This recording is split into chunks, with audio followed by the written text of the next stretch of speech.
Good evening. We would like to call to order this Brunswick City Commission meeting of Wednesday, July 6, 2022. Right now, I will turn it over to Commissioner Rolle to introduce our pastor who will bring our invocation. Good evening. Tonight's invocation will be given by Reverend Daryl Dawson from the Bright Star Baptist Church here in Brunswick. I'd like to say good evening to everyone, to the mayor, commissioner. Thank you for the invite. Ask everyone to stand with us. Heavenly Father, we stand on this day, oh God, to thank you for this day, July the 6th, 2020. And because, oh God, you make all things new, we realize and understand that this is a day, a time, and a moment that we've never seen before and one that we'll never see again. For tomorrow, you will make tomorrow a brand new and unique creation. Oh God, we thank you for just allowing us to call upon your name to ask for guidance in all our endeavors. We ask, oh God, that you would look down upon this meeting, that you would bless those that are present. We ask, oh God, that you would keep your hands upon the leadership of this city. We pray, oh God, that you would bless the mayor and the commissioners and all of the officials and give them the wisdom, the knowledge and the temperament to make the right decisions for the betterment of our community. And because there are so many that are in pain and hurting, we pray for your grace and your mercy throughout this city, this state, this nation. We pray for healing. We pray for understanding. We pray for justice. And let us all remember, oh God, and live by the motto in your word that says, blessed is the nation whose God is the Lord. And we'll be careful to give you all the glory, the honor, and the praise. In Jesus' name, amen. Amen. We will now have our Pledge of Allegiance. Pledge allegiance to the flag of the United States of America and to the republic for which it stands, one nation, under God, indivisible, with liberty and justice for all.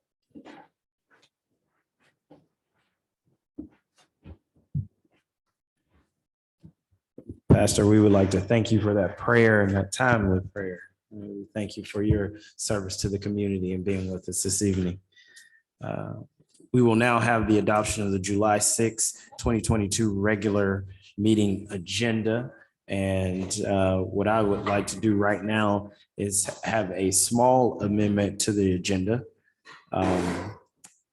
Under recognitions, presentations, and awards, I would like to add an agenda item to be numbered number 2, which is the intro of our new assistant city manager by our city manager.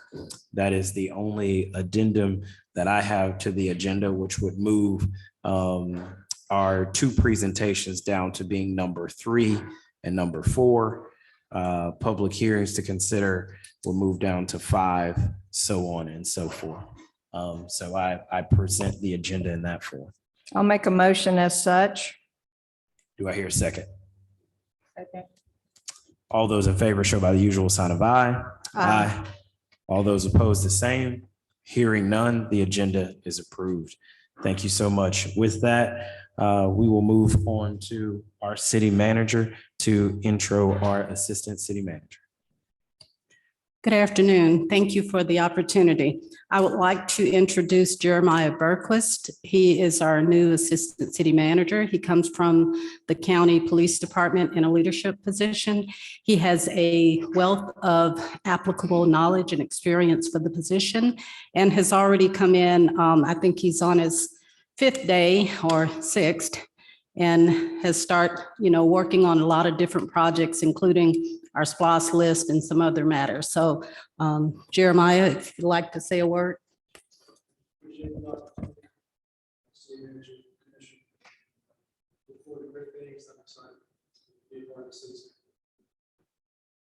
Welcome, welcome. Welcome.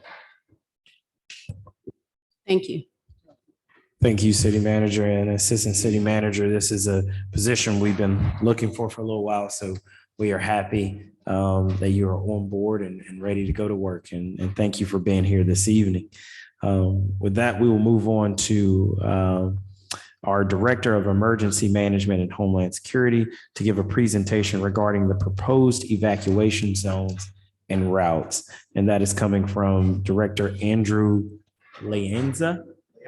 Leanza. There we go. I was like, I should have got that presentation right first. All right. All right, thank you for having me today. I have Delinda Campbell with me, who just started today as well with us in operations. It's a lot of firsts right here. A lot of positive things are happening, so I'm real excited to see Jeremiah come on with you also. Yeah. It could be a great addition. All right, so I'm going to briefly go over this study that was done with the Army Corps of Engineers, Dewberry, FEMA, GEMA, kind of explain what's going on. Been working with Regina on this and keeping her in the loop to some of these changes. What we're really essentially doing is we're going to add the barrier islands as their own zone. And what that's going to do is it's going to give us a little flexibility before we just zip people out of the city. Because if we have a storm parallel to the coast, and it's not going to cause the impact that it would, if we just go all of zone A, which was and I gave you some little maps right there. And it shows you what A and B used to look like. And it's just east of 95 and west of 95, essentially, with the exceptions of Oak Grove and Blythe Island.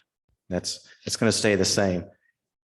So like I said, and I have some slosh models right here to show you as well. I can provide those to you in the email. It's the latest data, but I'm going to kind of go into that. So I'm going to do this very briefly. I'm going to share my screen here. So it's new technology for me to try this. All right, looks like I'm going to do my PowerPoint and share that. See what we can see. All right, I don't know how to get rid of this little guy. There we go. So I'm going to kind of talk about this process. This is what Dewberry and the Army Corps of Engineers brief our commission on and at a work session. So what's going to happen now, essentially, we're going to give you guys this information, solicit any feedback that you might have on it. And then we're going to take this to commission for adoption, assuming that you have no major objections for us to take back to leadership. All right, so this started in actually the year 2000. This is the project team, the Army Corps of Engineers, FEMA, GEMA, and Dewberry. So these are the folks that have been involved. You've kind of had a lack of EMA leadership, and that's where I came on. This was actually my first week coming on. They talked about changing all these zones, and I said, hang on, I got a lot of people to talk to before we just change something for the sake of changing. So I did a lot of research, went to the conference and met with all kinds of folks to make sure this was the right direction. And what we're going to talk about here, we're going to kind of roll through what's happened here. So this is the goal of the National Hurricane Program. It's to essentially mitigate these hazards. We want to use this technical data that's come out of this hurricane study and make the best operational procedures and plans that we can have. Now, we could math this to death, and I could show you which I'll show you in one of these slides that they'll be able to see from home. And we could have technically 5 evacuation zones, but it'd be terrible to police that. There'd be no way to cordon off the areas, and it'd be very difficult. I have the map here to show you as well if you want to look at it. And I'll kind of get to why we made the decision that we did. So in 1987, they had the first study. In 2001, 2013, and 2020. And that's kind of where we're at today. I know it's 2022 here, but like I said, a lot has changed in EMA. Like I said, so right when I got here, I got right on top of this. And this took several months. I've been here since March, but to get to this point, we had a lot of research we had to do. I had to really make sure, meeting with our other partners, that we would be in line with the 3 zones. So, and what that's also involved is a meeting with all our, Ms. McDuffie came to the meeting and she requested more information. We had department heads, we had Jekyll Island, we had all kinds of folks at this meeting to kind of talk about moving to 3 zones versus 2 versus 5, whatever you could imagine. And Ms. McDuffie requested a couple extra meetings, I think, with myself and our county manager, just to make sure that we were making solid decision for what we're trying to do, which we went to the phased evacuation decision. This is another tool in our toolbox on evacuations. So the study area covers all the coastal communities and now the inland counties. So, because they're looking at the flooding inundation. So they do hazard analysis, storm tide maps, wind analysis, the vulnerability analysis. They go through, they look at behavioral analysis, transportation analysis, and this tool that we use in our EOC called HURAVAC. And all this information, it's something that I've studied my whole career. It's hard to get you to understand in a 5-10 minute presentation, but it's quite a lesson, quite a scientific thing that's gone into this study. And HURAVAC is, like I said, that's the decision-making tool that we use in the EOC. So when we put these zones in our in the modeling, it gives us our timeline for our evacuation. So that's why we went from 2 to 3. That was the decision, because we needed to know how long it would take to evacuate the islands if we're going to make this call. And of course, as Commissioner Martin, as you were at the hurricane exercise, you see that you're part of leadership. Regina would be a part of leadership in our executive policy group. So you would be directly involved with what we're doing and why we're doing it. So you'd understand the messaging. So we're not getting into all the nuts and bolts of the study, how they track people's cell phones and do all this stuff to see who actually evacuates, what actually happens. But what you need to know is somebody from the National Weather Service will be in the EOC with us, embedded with and your people will be in the command with us. And we will also have your PIO that's going to put out all the information and build maps on what areas we expect to flood. So we're looking at a phased evacuation. We don't want to over evacuate. We don't want to get if the city doesn't need to evacuate and we just need to identify and message the low-lying areas, that's what we're going to do with this. Right now you have 2 zones. So this would give us, like I said, that flexibility. And this really comes in when it talks about hurricanes. It's not as much tropical storm systems, which would be working with your team to develop the messaging for. So why evacuation zones are needed? Because look at that, coming off the causeway there, how flooded that can get. So we need to make sure we can get the people out.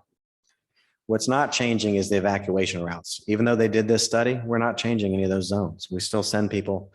But like I said, we need to get people out of that causeway as quick as possible. Now you can see this was not even hurricane flooding here, and you see how flooded that was. We can all see exactly where we're standing. And we can look at right here, Brunswick City Hall. If we get hit with a 3, we got 9 feet of flooding that's going to happen. So Glenn Middle School, category 2, 3.5 feet. So this is the kind of messaging we want to develop, which we feel we'll be able to do with our GIS. So these are the surge maps, and this is a little difficult to see. That's why I brought some here if you want to take a look at them. But essentially, let me walk over this map. I'm going to narrate. I think you can see the color is good enough from here. Anybody watching this online, the light blue area, the lightest blue is a category 1, right? And look how much of the city of Brunswick that takes up. But as that's coming in, we're going to be tracking the storm. So if we need to get these people off the island, that's the phasing that we're talking about. So we want to get them off and then get the city evacuated as timely as that we can. It'd be very hard to, Regina and I looked at if we broke up the city in different, parts. And we found that talking to law enforcement and talking to, actually Jay Wiggins and people, public works folks that have been here before, it's so hard to put off barriers for all these other zones. So that's why we went with the 3 zone. If we get scientific, we end up having 5 or 6 zones, like I said, up to 6 if you really wanted to. But some of the models that we looked at were terrible to try to police and evacuate. And people would question, why did you evacuate across the street and then you left me here? With this, we're saying the islands, we can shut that down. We can say east, we can message that. Real quick, Andy, how much do y'all take into consideration what the tide is at the time? That's, as you know, and Yeah. in these storms, they don't come in on a constant path. I've been deployed. So I'm new here as the EMA director, but I've been deployed other storms in other areas. And the timing is hard to predict. That's why we want to phase the folks. We have to plan for the maximum of maximums. That's what that means. Category 1 maximum of maximums. So that's what these are accounting for, a high tide of that. All right, thank you. So yeah, that's a very good question, but maximum of maximums. And there's another thing they call the meow mixer, which you heard about that. Yep. So all these terms, we make sure that with our messaging that we accurately convey this message to the public, that we're having the right people in the room with the best information we possibly have to make these decisions. And we're going to put out some really graphical information PSAs if we need to. All right. So that was a good question. Like I said, this is a very short presentation that I have here. Is there any other questions about this before we kind of move Well, on? I have a question. If we're talking about zone A, B, and C. Yeah, And we're talking about the evacuation, yes. okay? Let's talk, and I know on the flip side, you've got the reentry checkpoints. Yeah. But my question is, if the city, and Regina, you might need to pipe in on this, but if the city were to create its own zones within the city such that people could call directly in if they know they're in zone A or 1, 2, and 3, not to be confusing with the ABC that the county has. 1, 2, and 3 for reentry based on, what's going on in each of those zones. Right now, it would sound like everything is, all the information to be gained, disseminated, et cetera, is from the county. So city citizens that want to re-enter, are they going to have to call the county to get information? Will they call the city to get information? Because that was what was overwhelmingly confusing to people when we've evacuated previously. So what we're looking at now, based on, oh, go ahead. Well, I was going to say that's something that, and one of the reasons that we're here today, kind of just looking at the zones, but I think to your point, the city needs to have its own communication for city. And that's part of all of the planning that they're doing. So that is a good point, especially for the reentry. And that can be established, but I think it's outside of the evacuation zones, but something, because I asked the question, we talked during the tabletop about the reentry. They kept saying a reentry plan and, they never had a real plan. So that's something I think that we all need to look at and, expound upon. So so here's the difference with me coming in. I don't know how it's been. Okay, right? So chaotic. we have, It seemed to be like before, it was just a matter of the county closing the county. And for a long time, the city wasn't considered. Is that not right? It was all called and find out that you can get into Glenn County. so That's the way it was. Mhm. we will, And the other thing too, people were encouraged to call, or not call, but go online to Georgia Power to see if your power had been restored. But even that was very challenging and very confusing. And I remember when I was coming back in, I can't remember which hurricane it was now that we evacuated, but I thought I had gleaned information from Georgia Power based on my address and my location that it was okay to come back. So we came back. We had no power. yeah, so there's a lot of changes that are Yeah. going to happen. I think what you have here in the room is one of our incident commanders from the trial. And that's still going to occur. Yeah. He's here now. I mean, he's part of incident command. There's a big shift, wouldn't you say, versus other events that have happened based on the trial? The county has learned a lot. Yeah, so we're not going to do the silo thing. That's one thing when we write plans, there's a lot of initiatives that we're starting with EMA, multi-year training and exercise team that plans are extra. I talked about that at the event. When we write plans, we want you in the room. We want a representative there to really include the city. So I know it's been like that. And it's going to be rocky because we're, like I said, we're staffing up, and the next person that's coming on is our deputy director, who's a plan specialist. That's what she's going to be doing. That's her sole focus, is to plan together with you guys.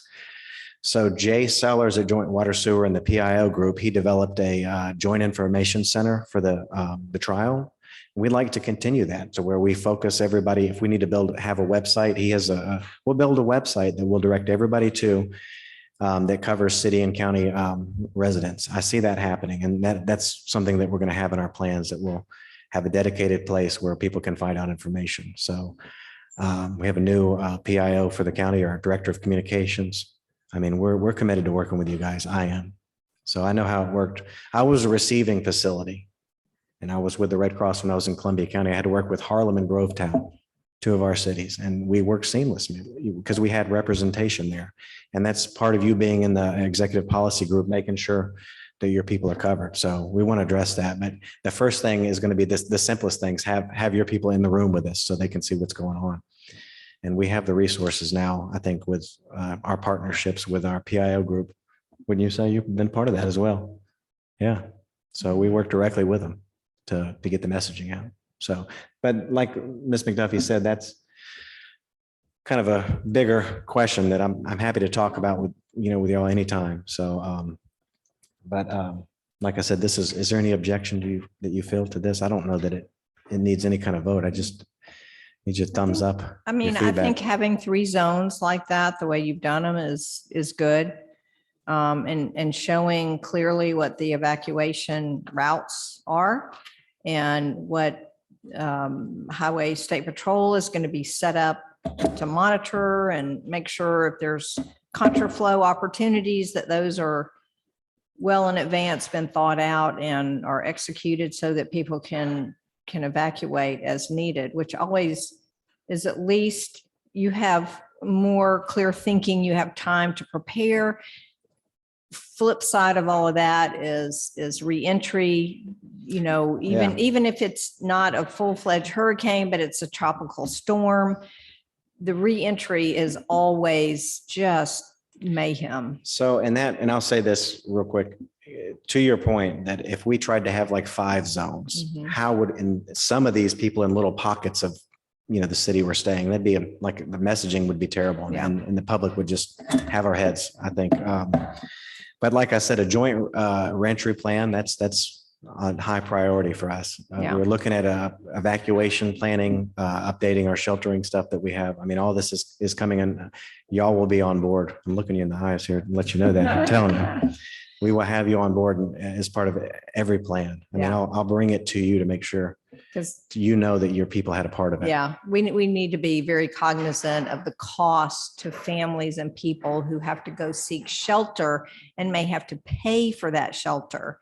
And Yeah. they're ready to get home as soon as possible. So it's, Yeah, and then unfortunately, this is going to take years Yeah. to correct. I mean, this is, Jay Wiggins did just a phenomenal job rallying, and we're going to get it back to that level. I We're going to appreciate, continue a lot of his initiatives. as we all do, what Yeah. y'all do in preparing and helping our community to be prepared, because this is a big deal.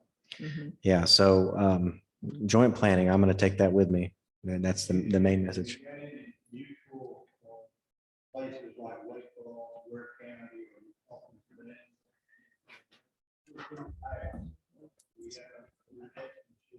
with Ware County. So, And for several years, we went to figure out, it seemed to be like something happened. So- I think I ended up back. We had it there, and I know one. All the way to America. We're county, not only equipment, but, and I'm sure you're working. yeah, so we talk, it's again, small world. So Jonathan's brother was my deputy director in another county that I was the EMA director at. So I have a great relationship. I've known Jonathan for years. We just got a new shelter agreement for staff, for Glenn County, including the city, staff to go there to phase 2 staff. So we have that agreement. As the hurricane exercise identified, we need to work at better places to put our resources in the county, depending on the type of storm we have. So after action review is coming for that, but we've re-signed the agreement with Ware County. That just went to the commission. We have a new shelter manager, and I'm in coordination right now with the Red Cross becoming a member, a board member, because I'm going to ensure that our state sheltering plan, that we're meeting what we need to with that to get people evacuated for our Need a Ride program. So we have LaGrange and Thomasville are two of the counties that we're sending folks to right now that are in need of transportation and sheltering. And then I'm going to work with the Red Cross to make sure that we're messaging our folks as they, need to evacuate, what shelters are open along their evacuation routes. So there's a lot of moving pieces to this. Yeah, so Lanier Plaza is the pet pickup, and the Red Cross shelters that we have identified are pet friendly. So we're working on that as well to get people out. Like I said, a lot of parts, a lot of good questions, and it's going to take some time, but we're going to start building some comprehensive plans to cover these questions that you have. I think about 6 months from now, we'll have some really good answers to some of these, but sometimes it's one or two at a time. So. But all right, well, thank you for your time. Any other remarks on this at all? No, I thank you for your time and really thank you for the updates that you've been sending out since you've come along on, minor storms that come through and how they may affect the area. So I thank you for your hard work in that and just putting that communication out. And we've definitely benefited from that. I just have two quick questions, which is number one, and this could not be in the space. And so you can tell me it's an offline question. I can grab it from you. What happens to those who just don't have transportation? So I didn't really explain that. So we have a program right now that's a partnership with the Board of Education. So we have 4 pickup locations identified, and we will start the messaging for that. It's called like I said, it's called the Need a Ride program. The Board of Education will pick people up at our designated locations. There's 4 of them. Lanier Plaza. And now that I have to say it, I can get confused. Lanier Plaza, Harris Teeter on St. Simons, Glen Place Mall, and I can get you the other places. I can email you that very, very soon. Belinda, can you pull up our website on your phone? Actually, she can. I'll pull glencountyga.gov. So we have those folks. The shelter is going to be American Red Cross shelter, and depending on the direction of the storm is when they'll go. Our first 2 shelters that we're coordinating with are Thomasville and LaGrange because it's way out of the path. But if they don't need to go that far, they won't go that far, just depending on where that storm's going. But we'll make sure they get evacuated. We're covering the fuel and all the cost on that. It's staffed by Red Cross trained volunteers. And hopefully what we're going to have is the county, and maybe we can partner with you if you have some people that, want to go out there and be shelter workers as well.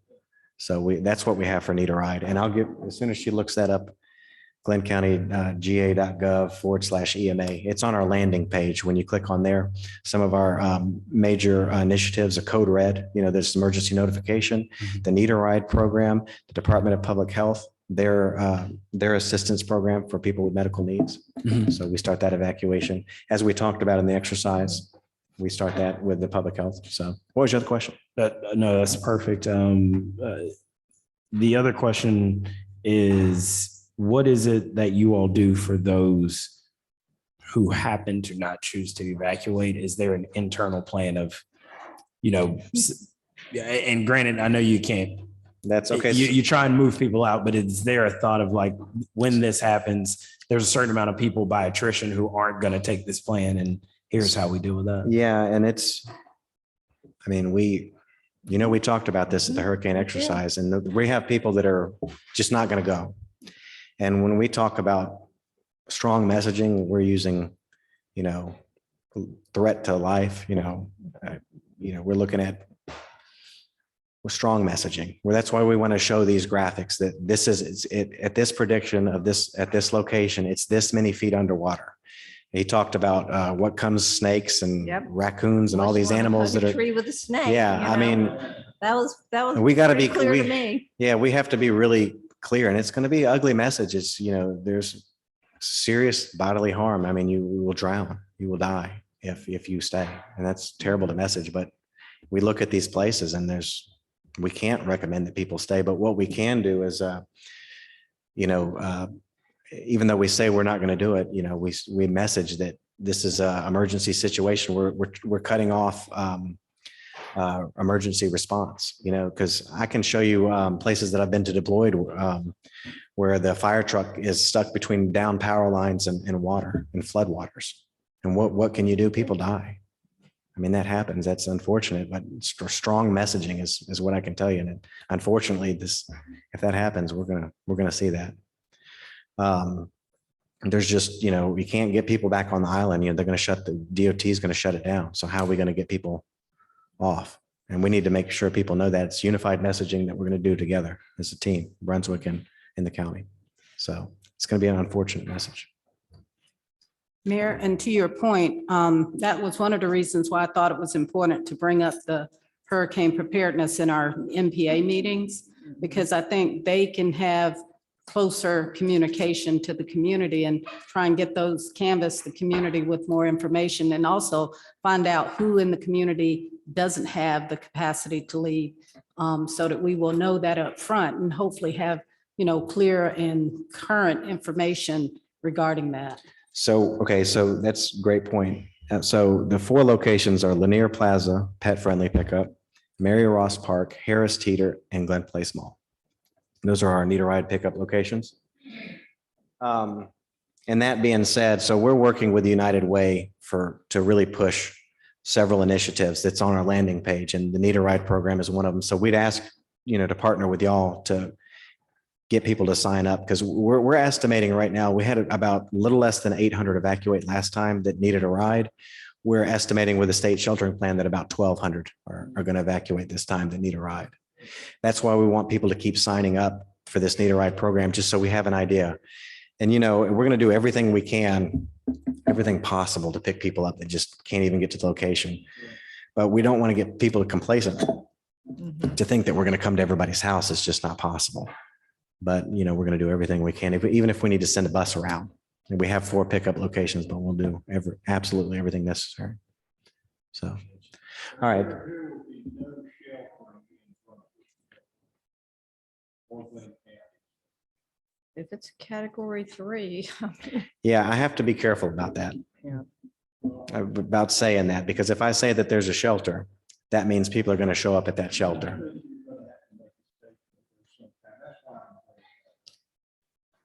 So, I would say in the old days,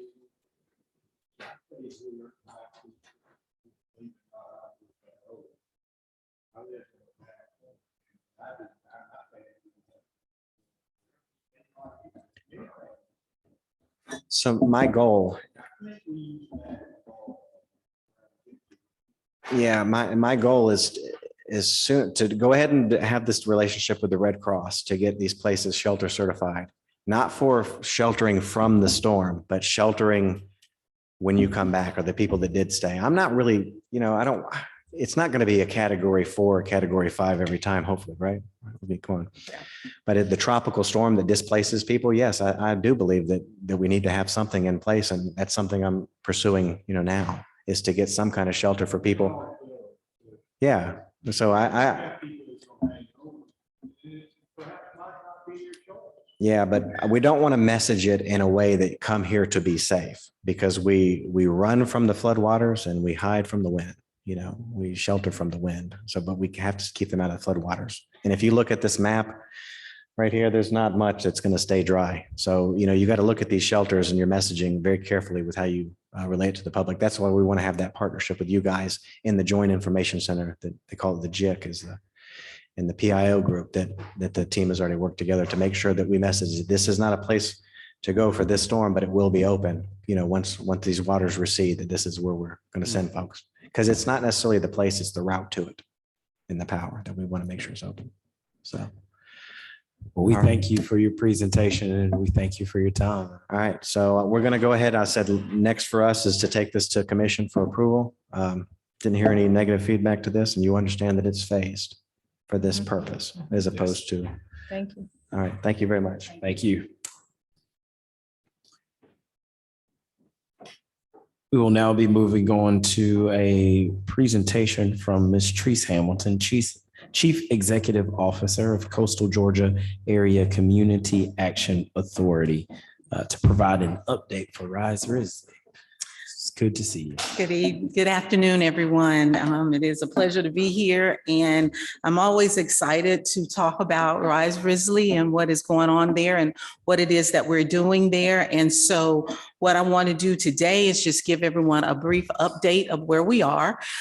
We started down this road, for those of you who may not know, but we started down this road back in 2019 actually before then, but 2019 was actually when we were given the property we received the property from the Board of Education. And so in January of 2020, we did this huge day of hope there. That was, we had an extraordinary number of volunteers and organization and people that came out and helped us clear out all of those buildings. And then COVID hit and everything just shut down. And so at that point, it was almost like, oh my goodness, is anything going to be happening? Is anything happening? But now that we have, I wouldn't say have come completely out of COVID, but we have adjusted to our new COVID environment, we are moving forward with many things.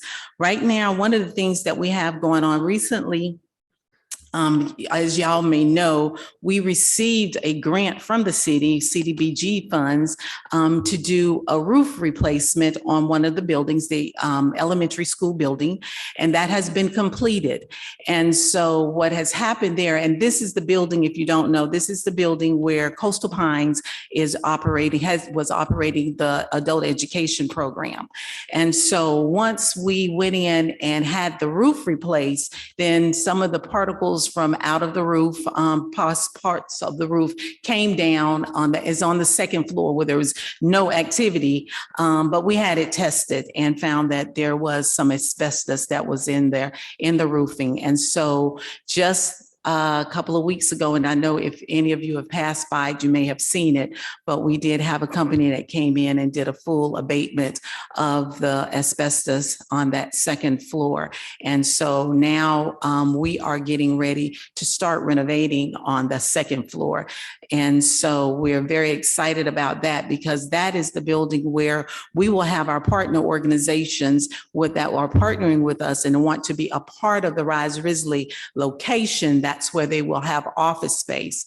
And so with that, and I say our partners as it relates to the nonprofits, the social services, because one of the things one of the main reasons why we petitioned to get that location was because of the fact that a lot of the families we're serving families, all of the same families, our different organizations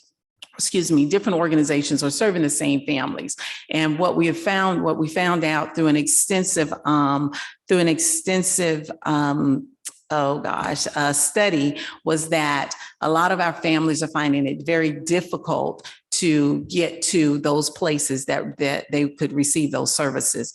Our organization, of course, is way off of 4th Street. The community health services, they're out by the hospital, but thank goodness now that under Dr. Kavanaugh, they have some locations here close by, and thank goodness for that. But also DFACS and as well as I always want to call it the youth estate, but it's not that. Morningstar is way out as well. So what we've done is we came together to say that we have to have a place, a location where our families can receive services. And there's nothing better than being able for them to receive those services right within the area that they live, that's close by, within close distance, be it walking distance or things of that nature. But also the fact that as partners with partner organizations, to be able to do a soft handoff. So if there is someone who is receiving services from Coastal, and through our evaluation and through our case management, we've established that, okay, they also need, you may be unemployed or underemployed because you're in need of a GED. So to be able to just walk down the hall or downstairs, to be able to do that soft handoff and do that collective case management, it will be a great for our families in order to move them towards self-sufficiency and family independence. And so we have that building, and that's what's taking place in the building right now. We also will be having the Jackson building, which is the building that faces MLK. We will have a Head Start program there. We have 6 classrooms. That building, the classrooms have been renovated and they are ready. We're putting down some new carpet in some of the classrooms, but we'll be ready for us to begin Head Start classes there this fall. Granted that we have enough teaching staff, but we'll be ready to receive our students this fall at the Jackson Center. We will have 6 classrooms there, an average of 18 to 20 students per classroom. So that will have approximately 120 students there at that site. And so the only thing within the Jackson building is the cafeteria area and the kitchen area, which is where we want to do the culinary program, and having some fresh fruits and vegetables, and allowing the residents within the area to have access to those types of foods because of the area being a food desert. So that is the only thing within that building that we are still working on. We have not, that part of the building has not been completely renovated as of yet.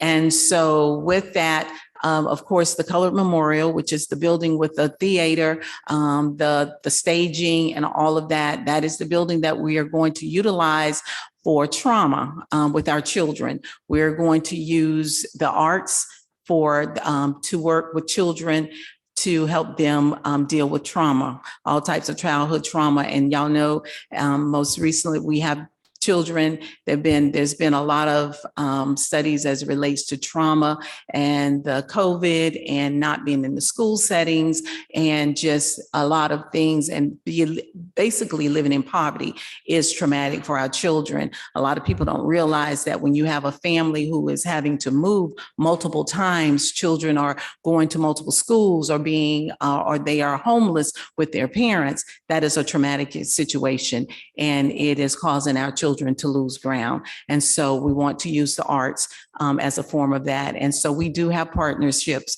with different organizations that will be working with us. Hope 1312 will be doing some training, trauma training for us, as well as one of the Christy, I think it's Christy Allison. She will be working with the children as it relates to dance and different forms of theater and things of that nature.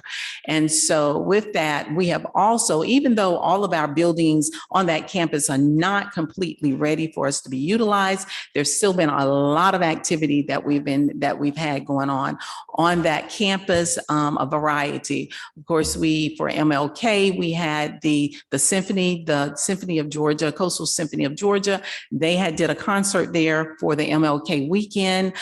We will be having this upcoming weekend, we will be having, along with one of our partners, we'll be putting on an expungement clinic for young men and women who are looking to get some of these things expunged off of their records so that they can move into gainful employment, and it can stop them, and also as well as qualify for housing, things of that nature. So we will be doing that there as well. So we have a lot of things that are going on and continue to go on, even though all of our buildings are not fully renovated to our satisfaction or to the point that we want, but we can still continue to still serve the community there.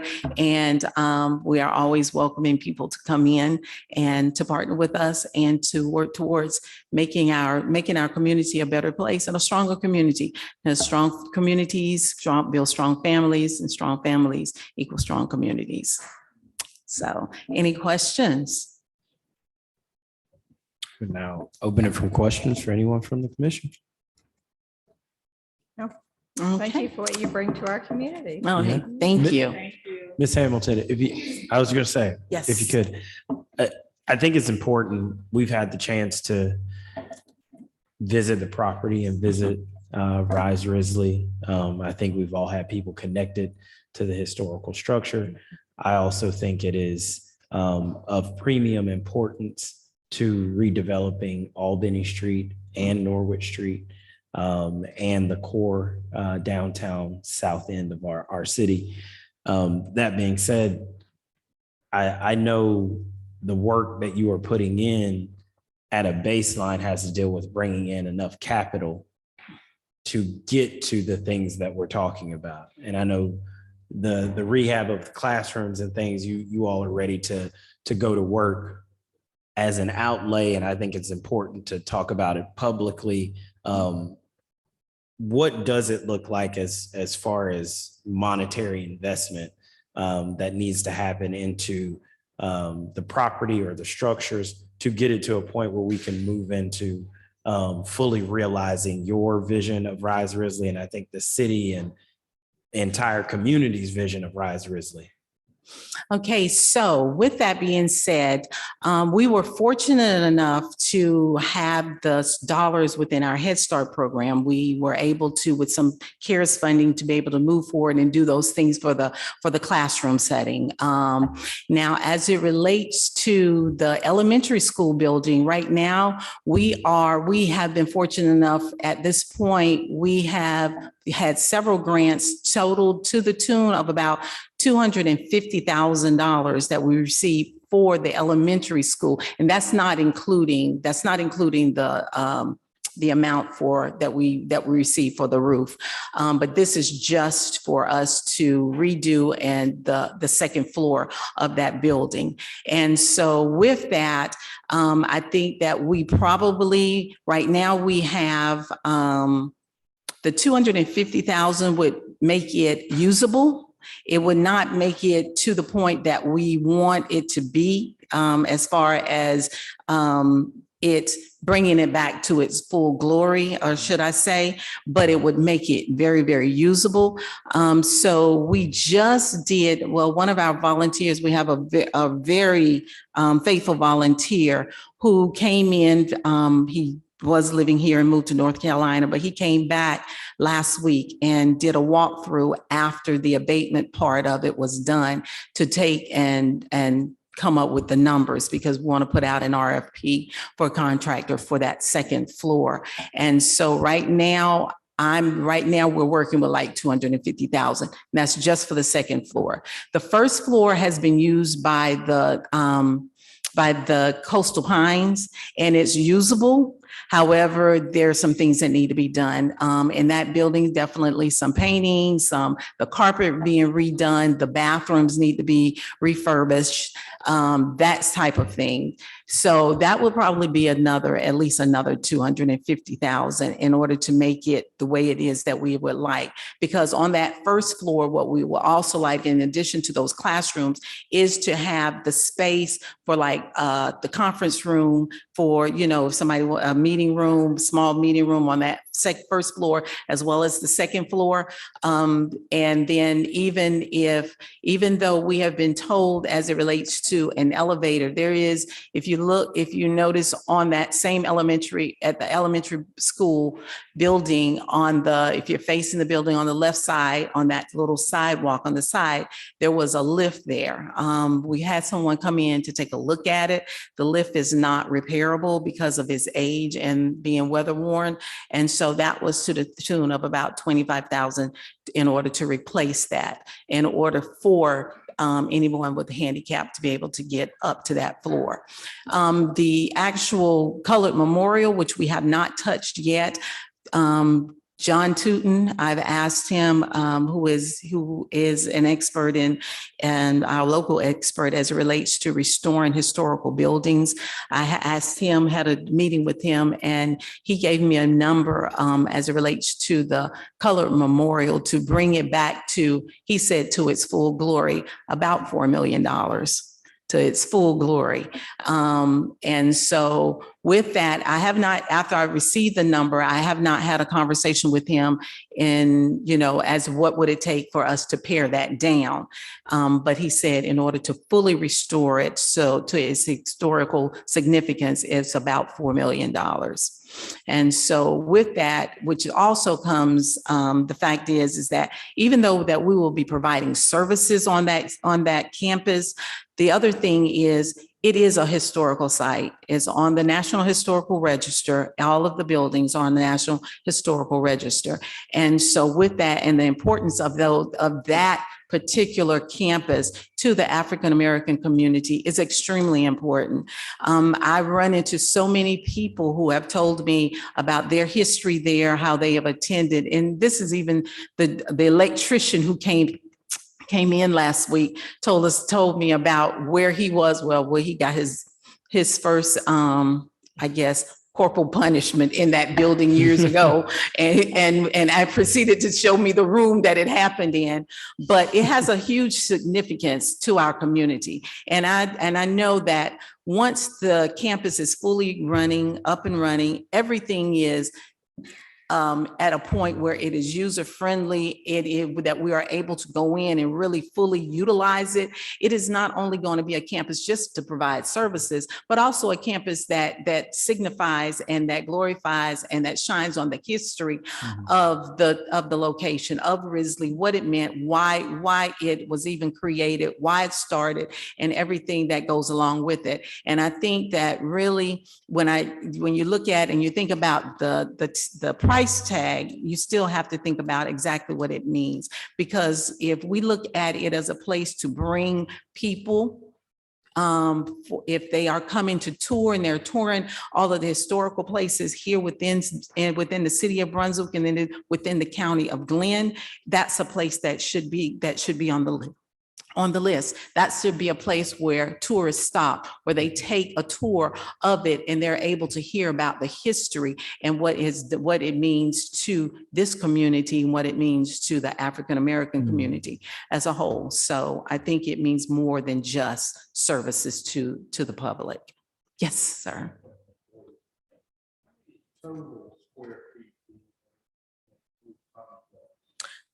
Okay, I know the Colored Memorial is 17,000, a little over 17,000 square feet.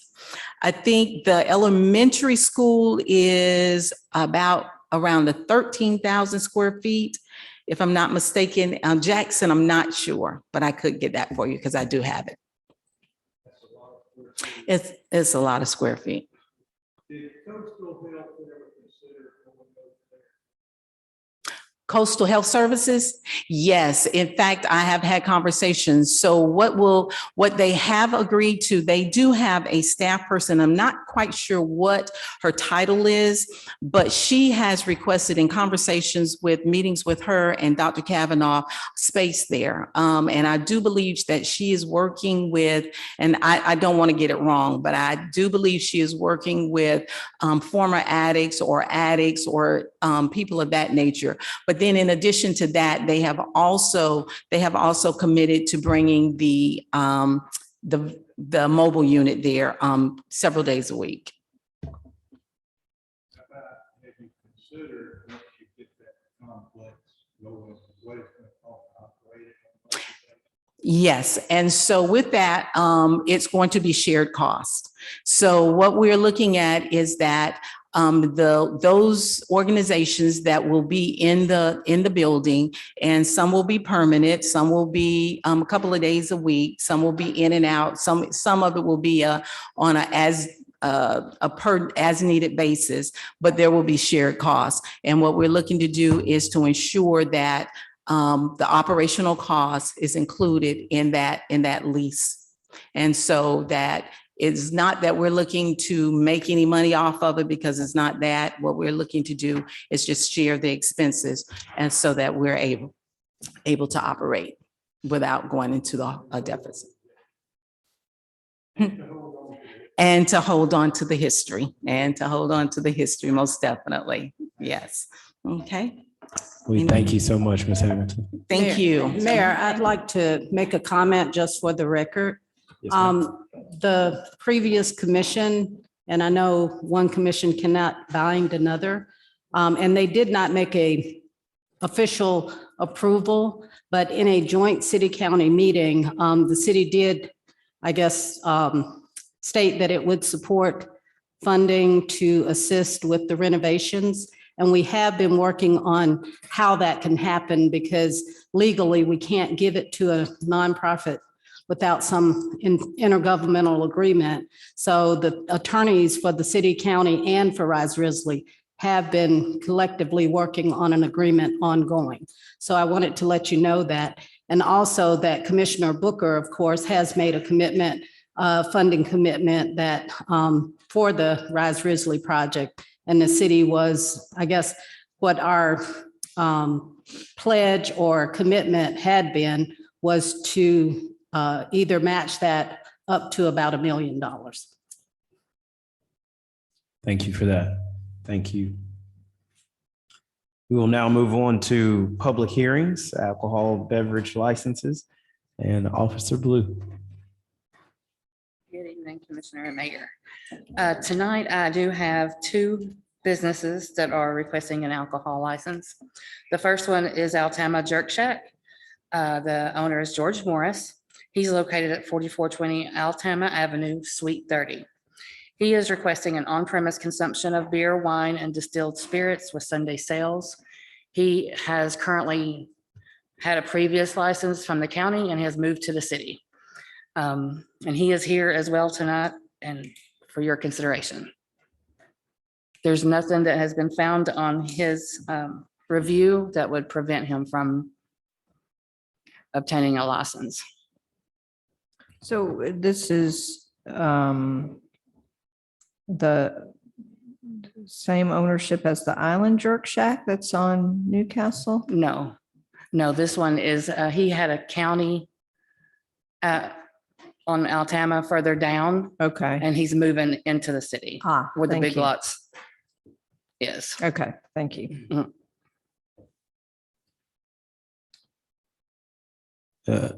Is Mr. Morris here with us He is. tonight? He come to the front.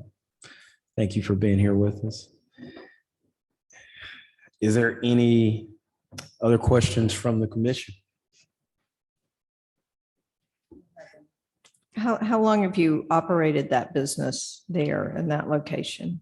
Total between the city and the county, 13 years. I used to be a part owner of the Island Jerk Shack here, and then I moved up to the county to be a jerk shack. So Okay. 13 years total. Very good. Thank you. Okay. Mr. Morris, in your previous location in the county, did you have any security issues or any type of issues either in your establishment or on the premises where people would park or enter? I personally doesn't have any in the property that I'm responsible for. And I was told that on the outside, that's not my responsibility. It's not my jurisdiction. I can't do anything about it. But and wherever I'm in control of, I was full of control of that. Have you had any security issues inside of your premises? No, sir. Inside of the incident that I will just be honest, that I've heard about,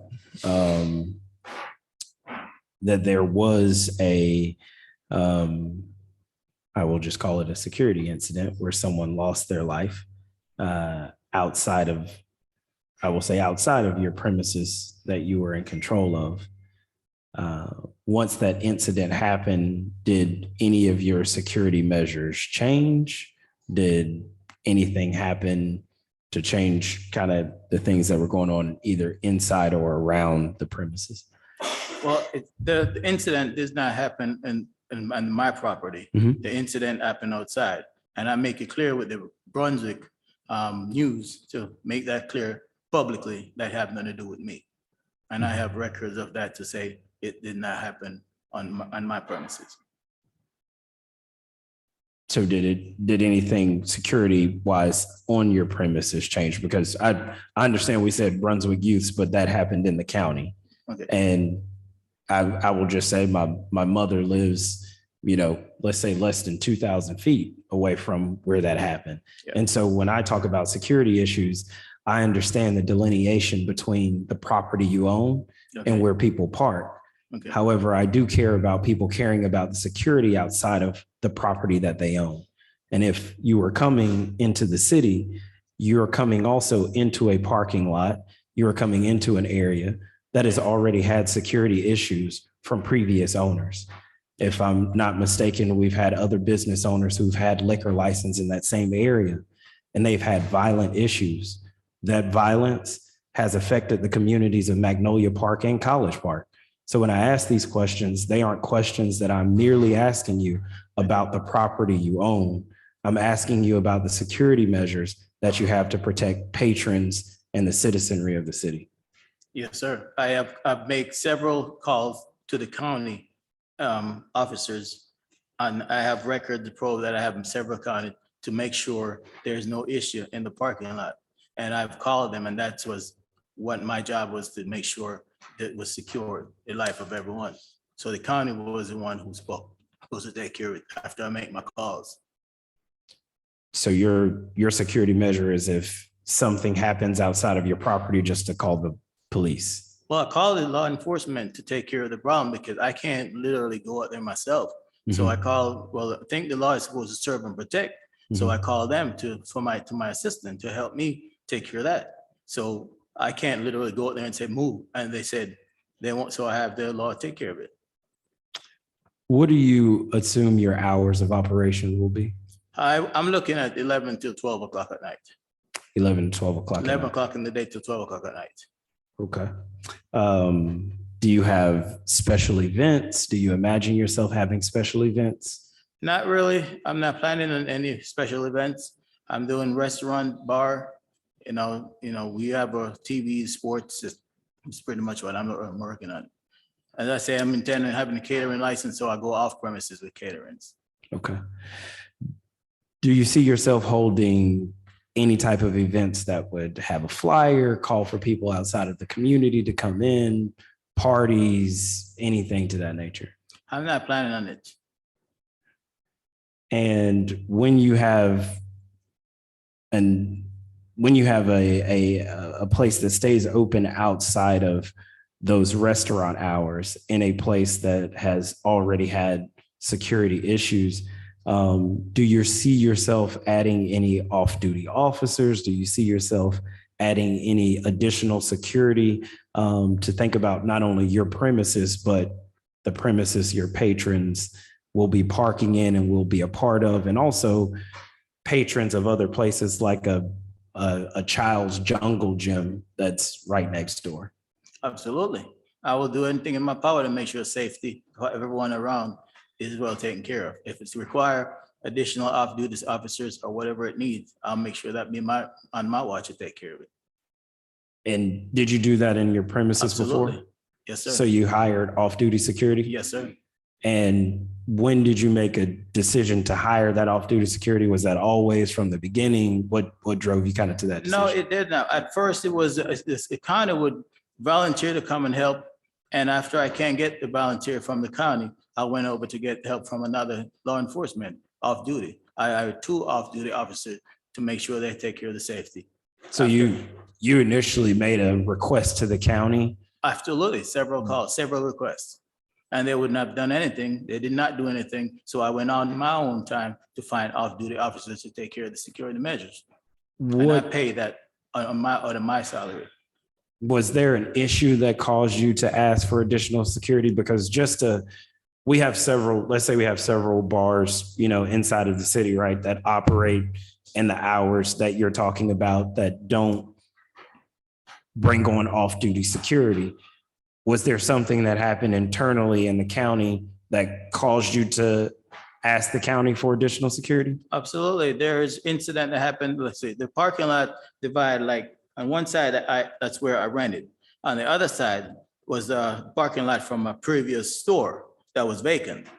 Well, I asked the county to make sure they take care of all this property. They told me, this is my jurisdiction because here, they can't go over there. I have to personally hire a security to cover that section because it's not my property. So I hired security to make sure they took care of that. So you hire private security to cover an area that's not That- necessarily that- your property. Exactly. So like the parking lot we were Yes. talking about before. So you did add additional security measures when Two. you Two had an incident. Yeah, 2 officers I put Okay. out there. I And think- is that what you're planning on bringing to Brunswick? Or are you saying we're going to see how it goes in Brunswick before you bring that on? Or is it locked in that you're always going to have 2 off-duty security guards on premises ready to handle any security issues that may come? Whatever security measures are, I'm gonna go to the extreme to make sure the safety is well taken care of the city and the people around. And is that the security measures Whatever, that we set forth, or? no, are you- you whatever I saying- have to do, whatever I have to, if I have to pay security off duty, I will do that, whatever measures it takes. If it's something that necessary needed, I will do it. Thank you so much for being here. I appreciate you. Yes. I don't have any other questions. I'll open it to the commission. I have, this is Commissioner Harris. Brian, when we had another incident out in that area, we had some requirements regarding security measures. Do you recall those? I don't recall the exact security measures of that incident, but I do recall that there was a limitation on the hours of operation. Mhm. I do believe, based on one of the incidents, that the property or the business was shut down for a period of time. And there was a request for on-site security. And those are all, I was going to state that those are all items that you can, as a commission, contemplate when you make a determination as to whether or not to approve this license. Okay, and I know we, there was security in that establishment on the inside, but there was not any on the outside. So the security on the inside didn't revert on to the outside where the incident started inside but continued outside. And so how do we mitigate that? And that's my question for the owner. I know the mayor has asked some in-depth questions, but to continue the questioning that the mayor has posed already, how would that be mitigated?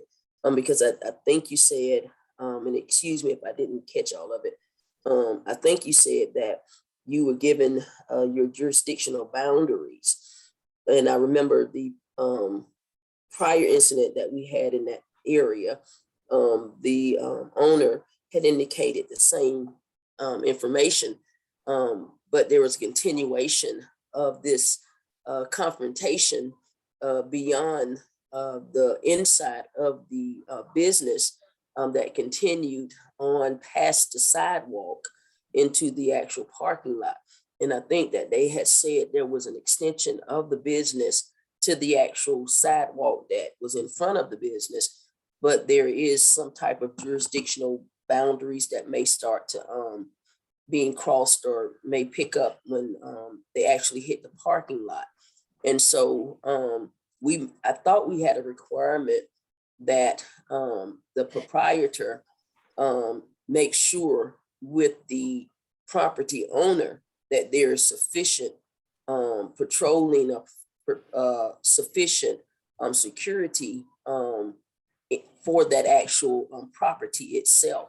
And so that would be something that the this current applicant needs to have in place with that property owner. Am I remembering that correctly? Brian? Yes, you are remembering it correct. I think the difference here may be that the incident that we're talking about occurred in the county, and now he's seeking licensing in the city. But yes, Mhm. you're correct that in the past, when there has been an incident at a particular property, it's been brought before this commission to have those types of conditions placed on the license. Okay, and I say that because I'm well aware of the incident that happened in the county as well, and not trying to restrict as such, but we had it wasn't a fatality as it was in the county, but it was not too much difference in the incident that happened. The difference was there weren't any fatalities. And so that's something that we need to be proactive and not reactive on. And that's all I have to say.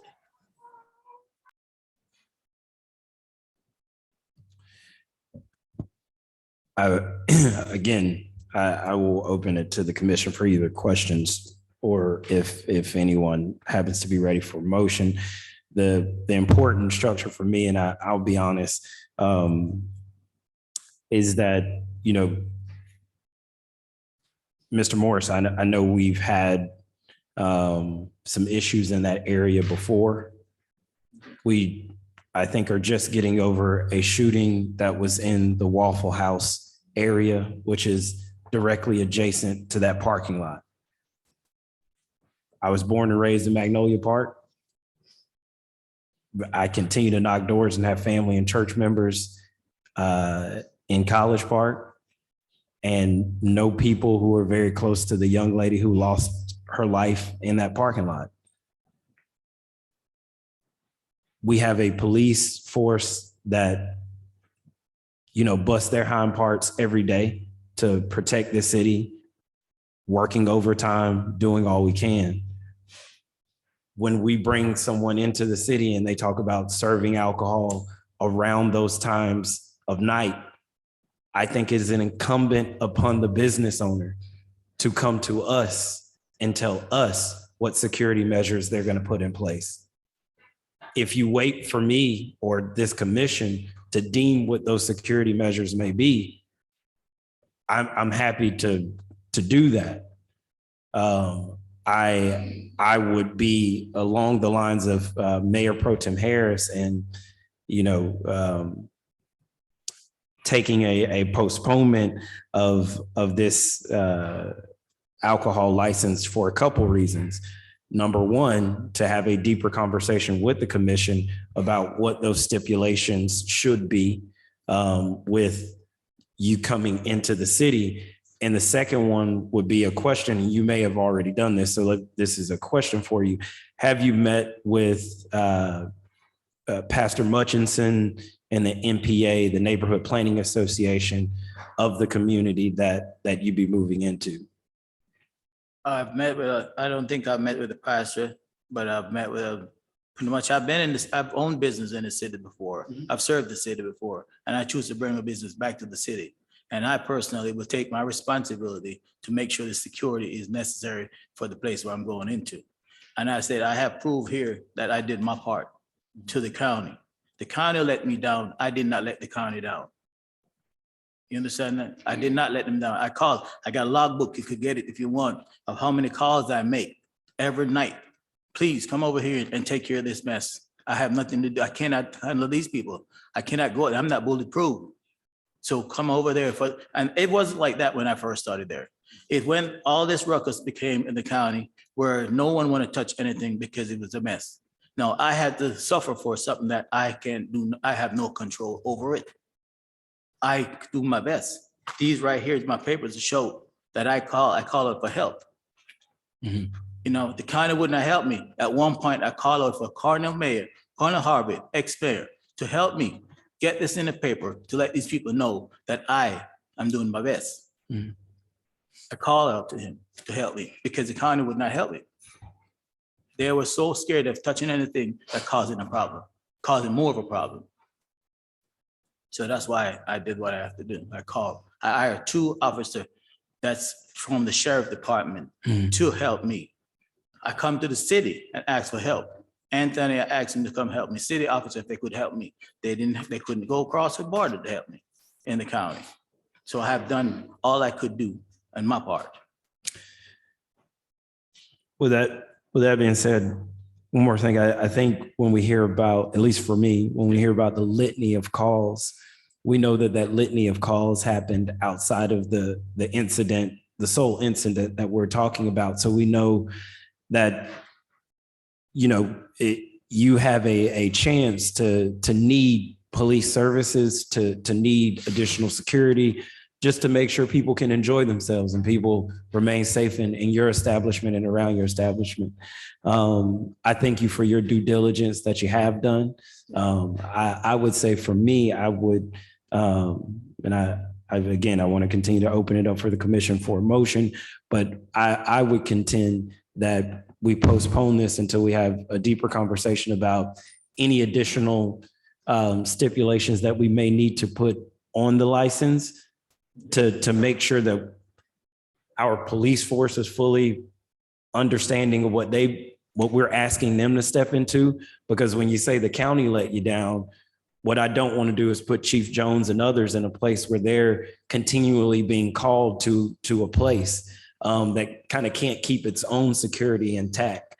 So I would put that forth to the commission, but I would also put forth to the commission that you do that due diligence and have the conversation with your local neighborhood planning association, which is run by Pastor Mutchinson, to let them know I'm moving into your community. I'm moving close to your people, and I'll need your help making sure that this stays family friendly, open and safe to all citizens. So with that, I'll open it to the commission. I'll make a motion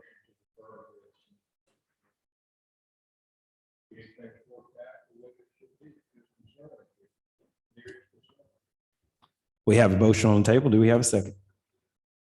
I have a question first. Do you have anyone with you, Mr. Morris, that came to speak on your behalf, or is there anyone,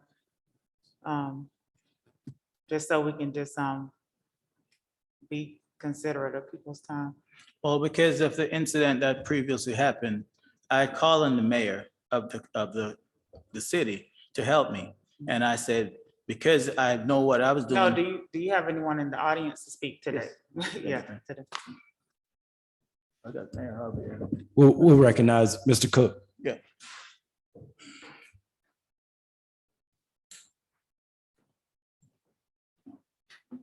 Good evening, Commissioners.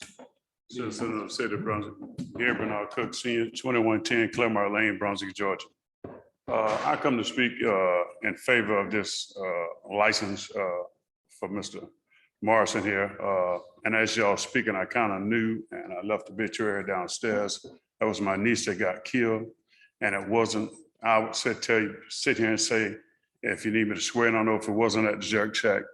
I know for a truth and a fact that this man been calling, even called the city. I even asked some city officers myself, can they go over there? Lieutenant Babins, one another, and he had him and Anthony Smith can work in the county because they've been kind of certified with the county, mostly work the banks. So they couldn't do that because in this incident, this has happened when the COVID started, the people began to hang over in that parking lot, play these little old games and drink and gamble and carrying on. So it had nothing. I know he's stressed. I even went to the county and talked to the chief and things of that nature.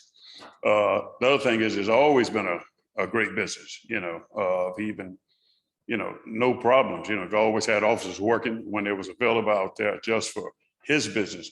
But that other lot has nothing to do with that. My family, nobody has nothing against him because of my niece, because it was in another location, was not per se at the Jerk Shack, The other thing is that, it's a great business and that happened at 2:30, 3 o'clock in the morning. And so right now we're talking about a complete restaurant, sports bar that's closing at 12 o'clock and not going on to 2 and 3 o'clock in the morning as has been. That's, if something like that, that's, pretty much on him. But I'm saying it's a great business. And he did own this business here and he's bringing family, type business in the community.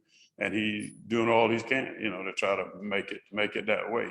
We have, because for me, the surprising things, listen to the conversation, I understand I'm just a citizen, to see someone like the Bamboo Lounge even open after somebody gets shot inside the place, killed inside the place, and they shut down for a day or two and they back open and operating. I just think that if a person deserves a license, they deserve it. And I understand the honesty of trying to protect the community and looking out.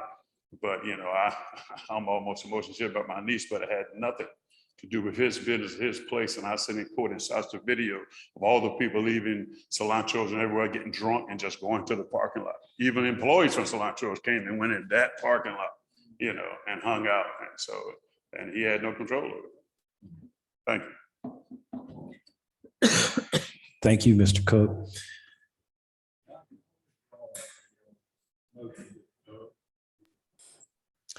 I want every single commissioner to have their say. If there's any additional people, this is just for me. I speak as one commissioner. I don't speak as the mayor. So my thought is to defer it, to talk about any type of bar, alcohol drinking. I know we can't force people to leave a parking lot at a certain amount of time, but I do know we've done drinking over there. We've done alcohol over there. We've done bars over there. And I'm all in favor of nightlife, but I'm also in favor of nightlife where the business owner has a 50-50 connection with us and making sure we keep each other safe. And what I hear from you is that you are fully on board, Mr. Morris, with what we talk about and what we come to terms with to make sure that you can get this license, but also keep our citizens safe. I think it's incumbent upon the commission to slow down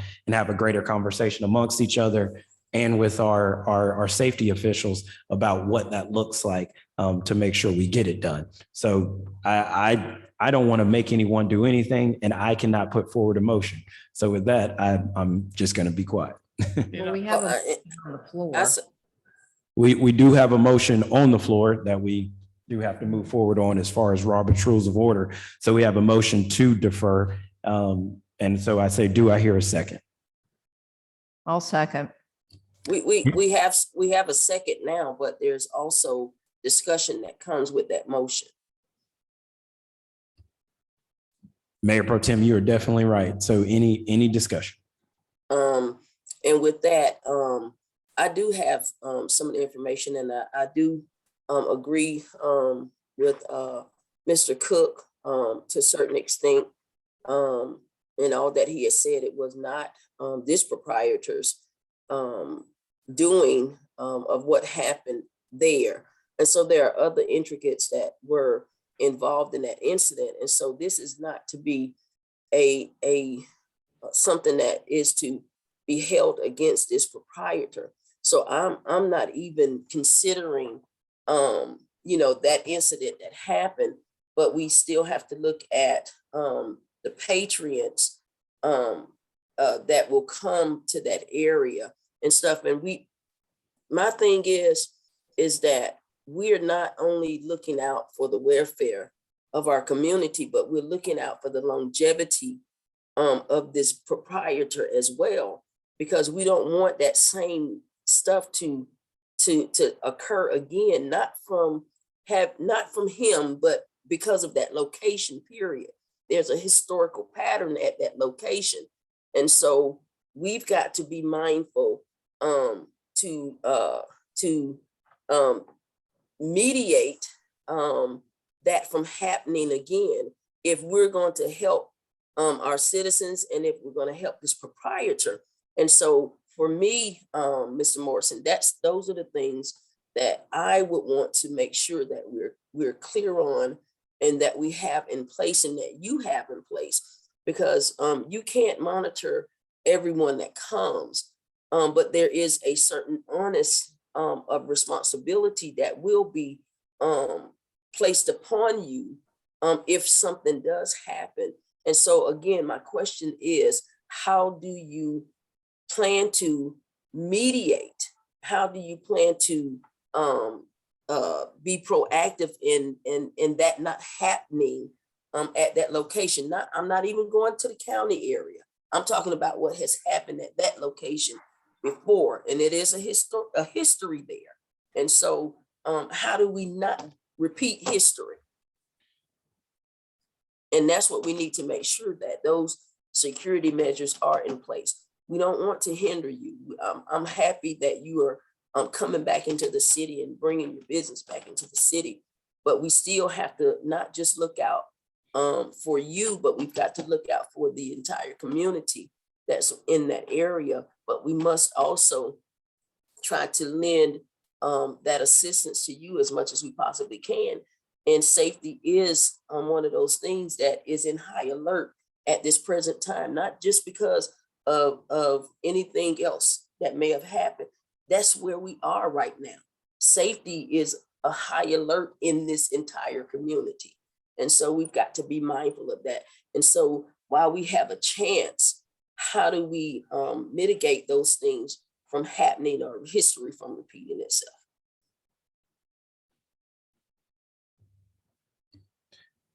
We thank you for that, Mayor Pro Tem, and I echo those sentiments, and I want to see you be successful here in the city. I'm blessed to have you moving back into the city, but want to just make sure we get this right.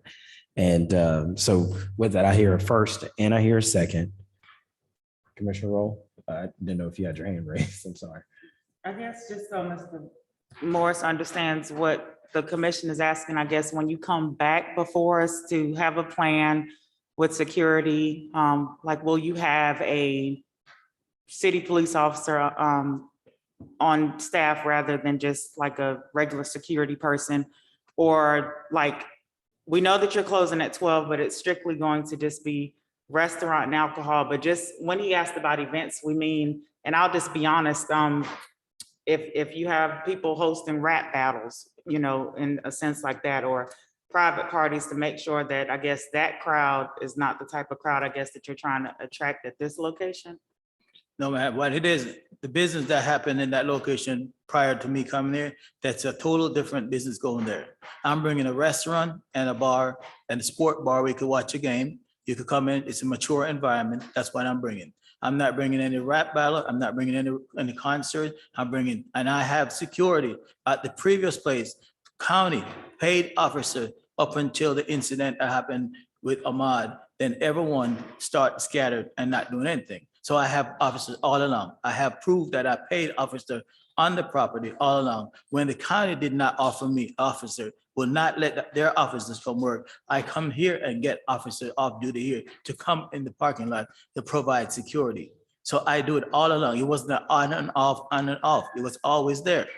Now, with the incident that happened, Jerk Shack wasn't even operating. We were closed and gone home. These people were just hanging out in the parking lot. We weren't doing any business. I personally closed that business early every night while they were hanging in the parking lot. And I called the county, 4th of July that year before the incident. I called the county. I said, this is like Russian roulette. You're pulling the trigger, want somebody gonna get killed. When are you guys gonna do something? When are you guys gonna do something? I always have security. When I leave the property at say 1:30, 1:45, I'm going home. I don't know what happened at 3 o'clock, 4 o'clock. I paid an officer from 11 till 2:30. When 2:30 come and I'm gone, the county or the city is who's in charge of the street. My operation of my business is done. I'm going home. So when this incident that happened, I wasn't even operating business. I was in my bed sleeping. And I'm coming to the city with a business that I'm not even entertaining events or not like that. I'm doing a restaurant. I'm applying for a catering license that if I want to go cater, I go off premises. I had a license all along. I've never have a citation, never have a warning, never have anything, except for these people that hang out in the parking lot that I can't tell them to leave at 3 o'clock, 4 o'clock in the morning. They're still there making noise. What can I do? What would you do? What would you do if you're not there? It's the county's job now when I'm gone. After I finish operating business, what can I do? I have a pay officer stay there all night? No, I hear you, Mr. Morris. I want to say one last thing. Mr. Morris, he is capable of running a business as he's stating, because previously, you know, I frequented, you know, the Jerk Shack a lot. You know, I drank, I ate, but I guess when he, you know, obtained other partners or people that came in, I even pulled back from going because the crowd just changed. It went from your typical 25 and up to like 21 to 25, you know, younger kids. So he is capable of running, like he said, a restaurant, bar, and, you know, restaurant and bar, a place to, you know, watch a game or just eat. And if he, you know, sticks to like what he say he wants to do in the city without the, like I said, the club promoters and the rap battles, I really feel as if it can be ran like the Jerk Shack was when he first got into that building in the county. So I just, you know, want to say that I'm not against you. I'm just saying that I know that you are capable. That's what I'm planning to do. I'm Right. planning to do back to what I started from the bottom That's what I'm going to. I don't want no rap battle. I don't want none of that. I'm running a restaurant and a bar. You want to watch sports? You want to watch TV? I got TVs in there. You want to play some pool game and relax? You get off work. That's where I'm running. That's what I want.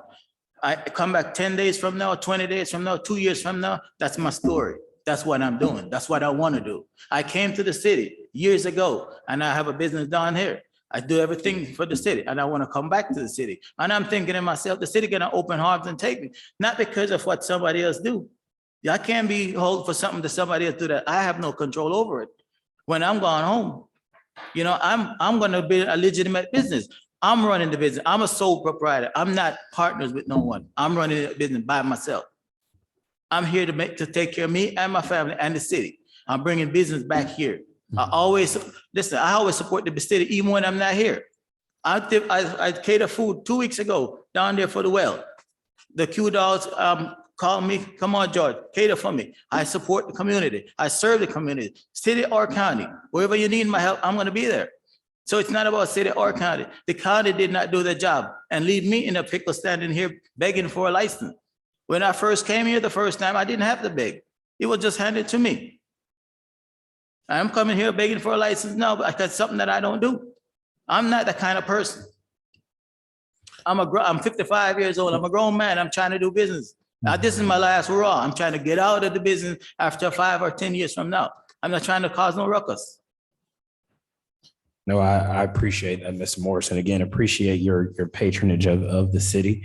We are in no way trying to hold you back, and we are in favor of businesses coming not only to Brunswick, but to that area. And I think we have shown that with Cravers, who's in the exact same area. But we do want to take the time, I believe, need to take the time to make sure that we do each of these licenses the right way. And not that anyone, I think, particularly doesn't want you to get a license, but wants to work with you to make sure we do it the right way. And so with that, I know we have a motion, we have a second.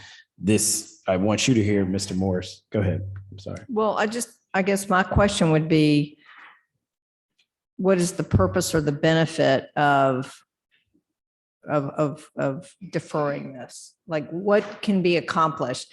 I mean, to hold over a business owner because of prior businesses, I don't think is quite fair, but I want to make sure that, you know, we're judicious about decisions we make, but I don't know what the benefit is for holding this over and deferring it. Again, I don't want this question to just be for me, because this is one commissioner.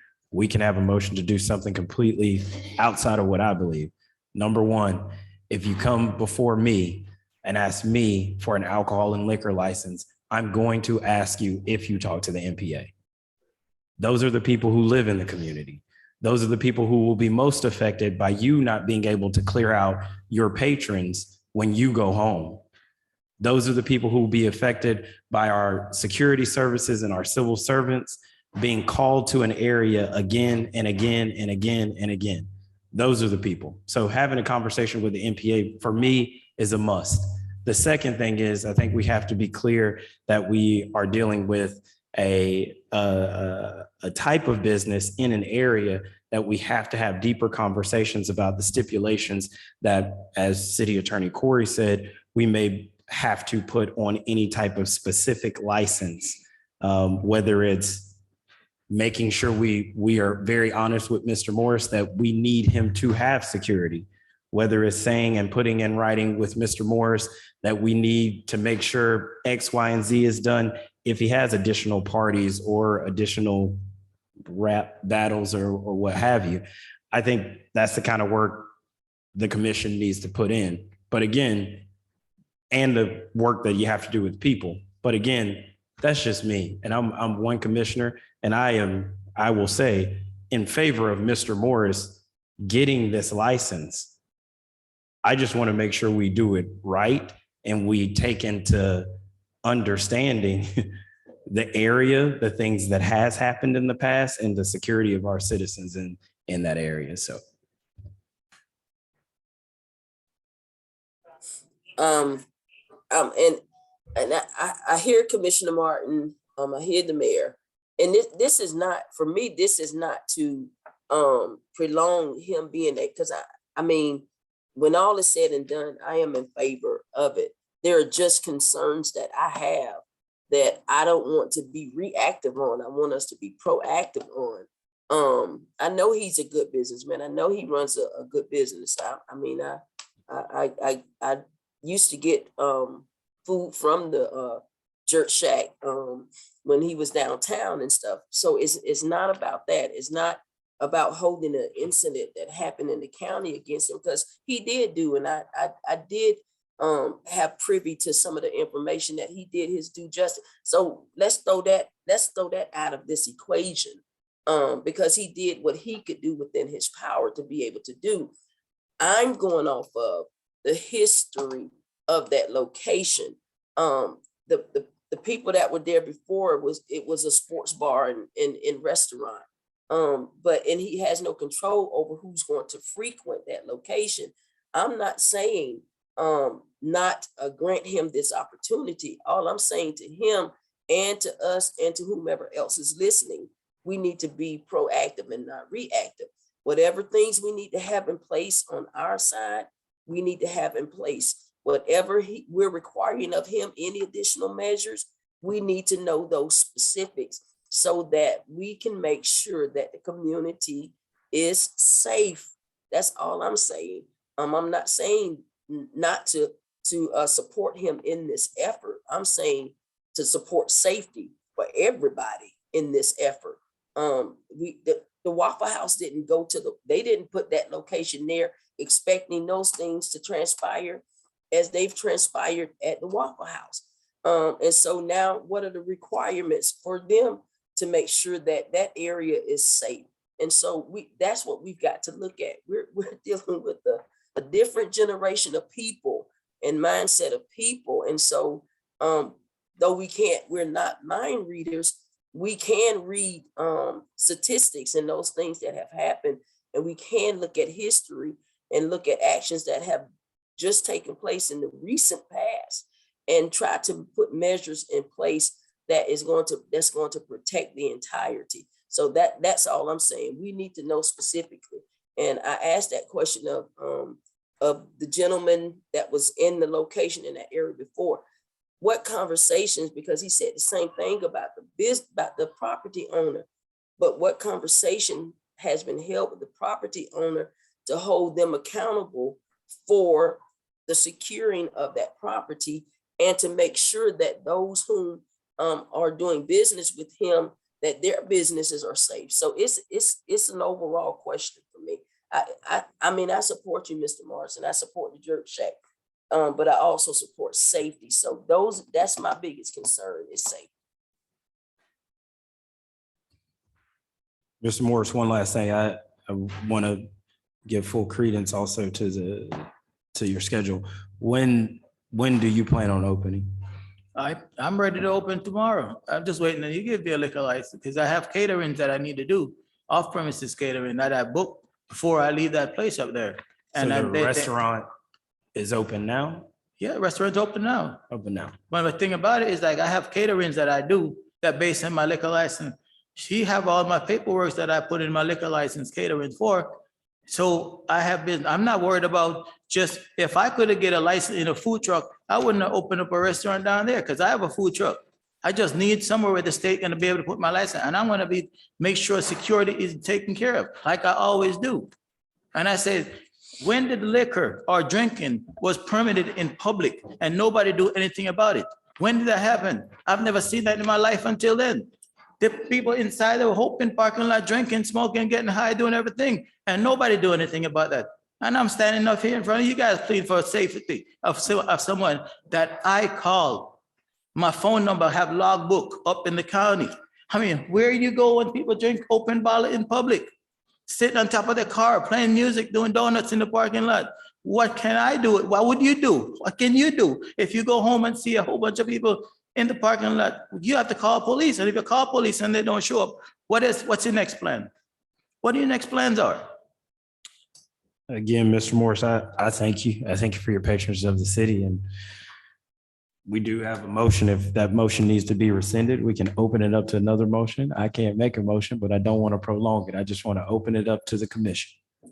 Well, I feel like deferring this is not necessarily the right thing to do. If Mr. Morris is willing to have an off-duty officer during his hours of business, which he has clearly stated he's willing to do, I don't understand why we shouldn't grant him his alcohol license.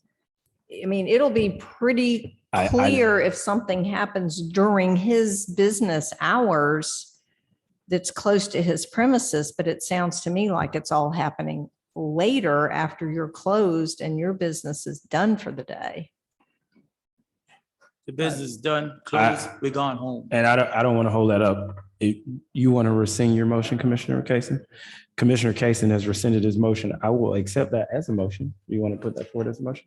Yes, I'll make a motion with legal advice or legal counsel that his alcohol license be granted for consumption on premises of beer, wine, and distilled spirits with Sunday sales.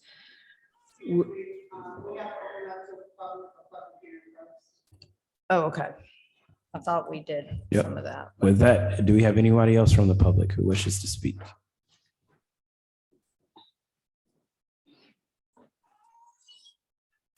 Good afternoon, Mayor and Commissioners. My name is Vincent Williams, 2848 Wildwood Drive, Brunswick, Georgia. I'm here to speak on behalf of Mr. Morris and him receiving his alcohol beverage license for the new location here in the city.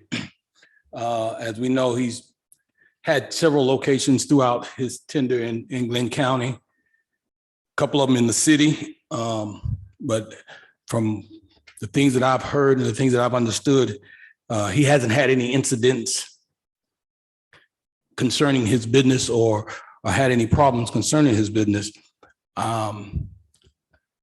He's always been a person that I've been able to go to when I was on the commission, was able to bring people into the city to feed them. And sometimes he'd tell me, just don't worry about it, Commissioner, we got it. And that's the kind of person he is. So I think that he will do a great job for us here in the city as far as a business owner and showing people how business really should be done. You know, those are the things that I know about him, that I know about his business, and the incident that we were speaking of earlier, and I heard somebody say it actually happened over near the old Food Lion parking lot and not where his business was. I don't know even if the persons that were involved were even in his building or in his business at any time during that night. But any rate, I said all that to say that I stand and I stand with Mr. Morris for approval of his license at the new location. Thank you. Any other public comment? Good to see you, Mayor. See you, Mayor. Good evening, Mayor and Commissioner. Cornell Harvey, 2204 Oriole Street in Brunswick. I speak in favor of Mr. Morris for this alcohol beverage license as well. Granted that the place of business where he's going into has been vacant for a while due to some improprieties, I imagine. But to bring something back into that area to actually have a great business that he's proposing, restaurant, sports bar, and so forth, would be great. I also feel that the other businesses around there should share in the responsibility of policing security of that parking lot. It just doesn't belong just to one individual. The reason for the incident that happened before that location was because people came out of that facility and took it from inside to the outside. Mr. Morris has demonstrated that he doesn't have that type of business or have that type of patronage. And I agree with you, Mayor Johnson, about talking to the MPA, and I believe he should talk to them concerning exactly what's happening in the neighborhood as well. And I'm almost sure that he will have deep conversation with the MPAs as well. Also, I've known Mr. Morris for over 14, 15 years when he came here and decided to open up a business. He's always been diligent in what he does and how he goes about transacting his business. He's been very good to the city, very good to his community, as a matter of fact, sharing and catering and so forth like that. And he's been very good in helping the kids in the community as well. So I'm very knowledgeable of some of the things he's done, and I wholeheartedly support him. Again, other businesses should share in the responsibility of security of that parking lot. I know that parking lot becomes private property. Whomever owns the whole plaza should share in the security of that parking lot as well. Thank you for your time, sir. Thank you for your time, madam. Appreciate it. Thank you, Mayor. Any other public comment? Hearing none, we'll open it up for a motion. Well, I guess my question is, where are we with motions as far as, Commissioner Kason has rescinded his motion, okay. and so the floor is just open for a Okay. motion. I will make a motion that we approve the on-premises consumption of beer, wine, and distilled spirits with Sunday sales for the Altama Jerk Shack at 4420 Altama Avenue, with the provision that off-duty officer be on site from, what is it, 11 to midnight? And that also within the next, that you attend the next NPA meeting or seek. I mean, I don't know what I need to do here as far as the NPA, what we're trying to. City Attorney Corey, what I'm trying to figure out, and I guess this is why I was for postponing it, because I would think stipulations on the license have to be written in before we approve it. But maybe we can make those amendments here, and I just don't know. No, I think if there were going to be stipulations added, that it would have been something we would need to have discussed with the applicant. He hasn't had an actual incident within the city limits. So right now it would be either to defer and work with him on some, agreed upon stipulations amongst the parties. Like if he agreed and the city agreed on hours of operation or getting with the MPA, that would be appropriate if there was a deferral. Otherwise, it would be that he would be approved for his license tonight, and that a vote basically just on that question be taken. And then if anything else were to occur at the location, as we've done in the past, would be brought back before the commission for consideration. Okay, so it sounds like we need to almost go, I'll pull back my motion and I'm going to let somebody else go forward. I will open the floor for motion. Again, I think I am fine with it moving forward, and I believe it's something that the entire commission should ask of all people asking for a license to sell beer, wine, or alcohol, and especially Sunday sales, to have that discussion with the MPAs, because those are the people affected. I understand that that is not a law, that is not something that is in place currently, and you have done everything that we've asked you to do up until this point to be here. And so I don't want to hold up a motion. But it would be my thought that we could defer it just to the next meeting, which is in 2 weeks, and us talk about what additional, maybe a simplistic stipulation that you've already said that you're okay with, which is having an off-duty officer between certain hours be put into the license, and then it move forward for approval at the very next meeting.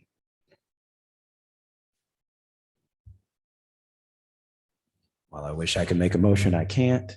So I will put this item forward. And then if there is no motion, City Attorney Corey or City Clerk, does it automatically defer to be put back on? A motion has to be made to defer. Okay.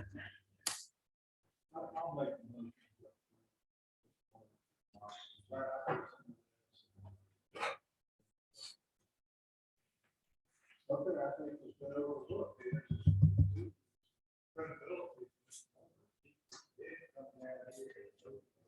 Business is still open in downtown.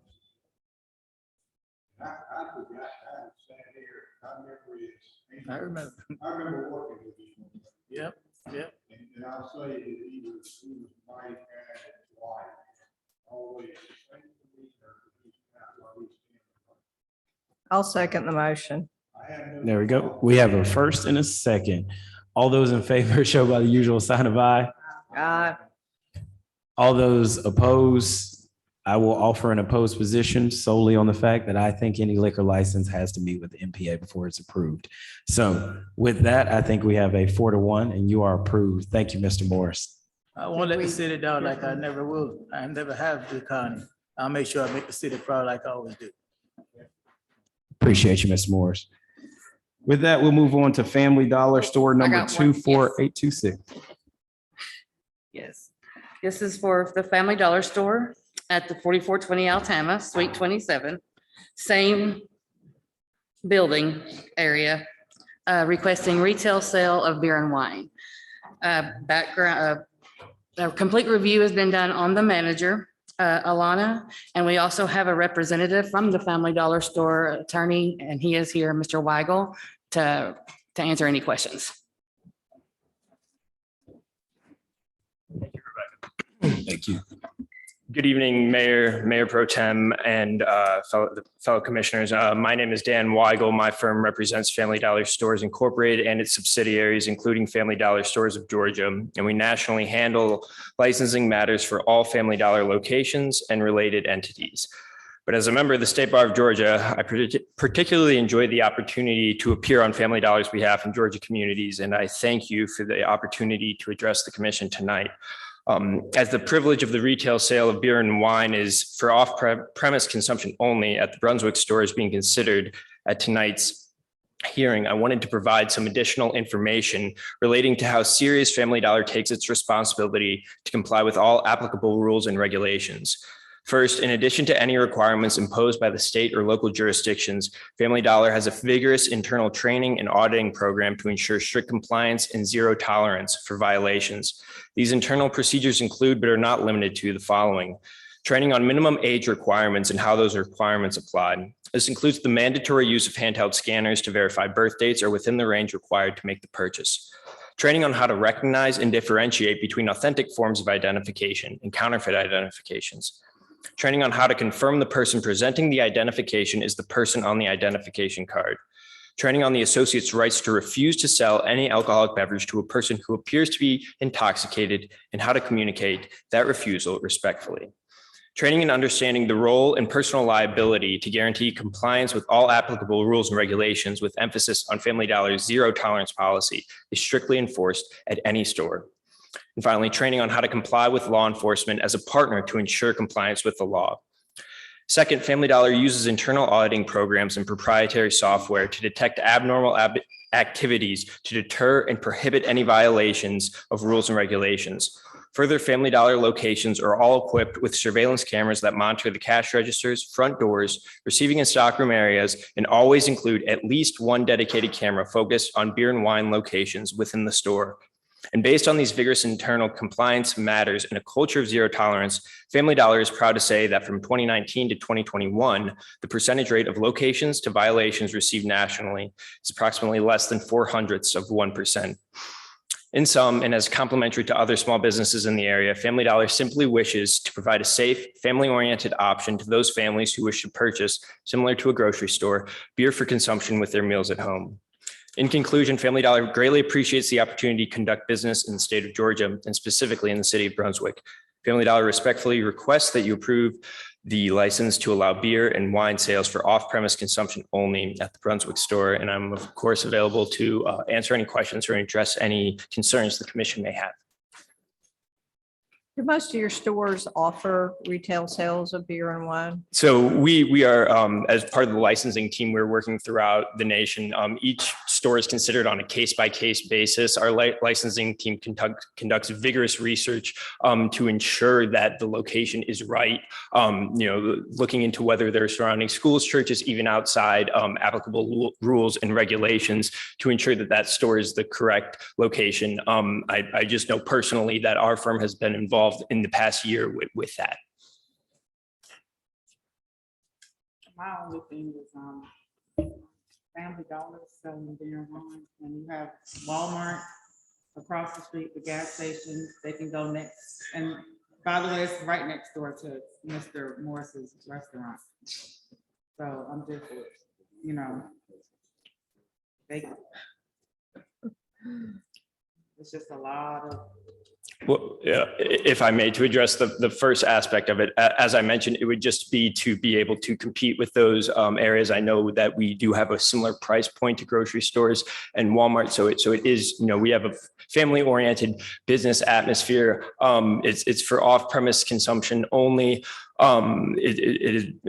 And we work diligently with all, you know, local law enforcement, local officials. Just last month, I had a city council member who had given my card contact me about getting trash cleaned up in a parking lot. So we work diligently to work with our community partners, and Family Dollar simply requests to have the opportunity and privilege to sell it as similar stores do. Has either Family Dollar store number 24826, yourself or Miss Alana Jenkins met with the MPA? I'm not aware of that. If that is a requirement or a stipulation that the commission would have, that it would occur, I can absolutely provide my card and have any follow-ups as necessary. But I do not have that information with me at this time. But, you know, like I answered earlier, we work diligently with all community members. Family Dollar is, you know, as its name indicates, a family-oriented business, and it seeks to comply, go above and beyond, you know, ensuring that it is a good business partner in the community. Thank you. This is a new license request? Because I'm kind of not hearing some of the stuff.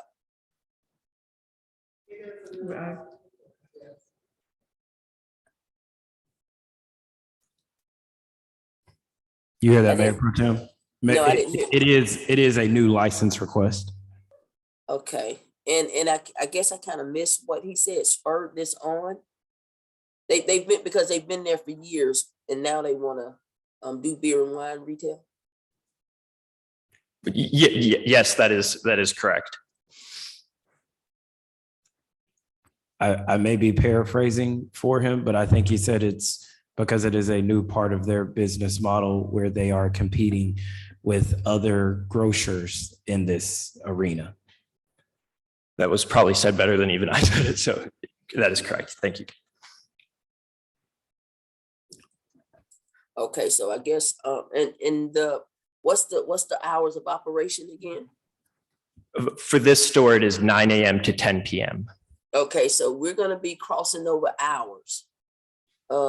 So a patron or customer can not be served in the Jerk Shack, but come down to Family Dollar and purchase beer or wine. And so we were looking and speaking with Mr. Morrison about making sure that the area is safe. So we need to proceed in that same line of questioning and asking for understanding of how the security is going to be mediated in this area, because now you're talking about getting beer and wine from one place and coming and getting beer and wine from another place. So if Mr. Morrison turns somebody down in his restaurant, then we'll walk 2 doors down to Family Dollar and get us beer or wine that we couldn't get in Mr. Morrison's place. And so we talked about the shared responsibility of safety. So I think this is a continued conversation of such. That's my comment. I would happen to agree with you, Mayor Pro Tem. The thing that I would be very honest on is that neither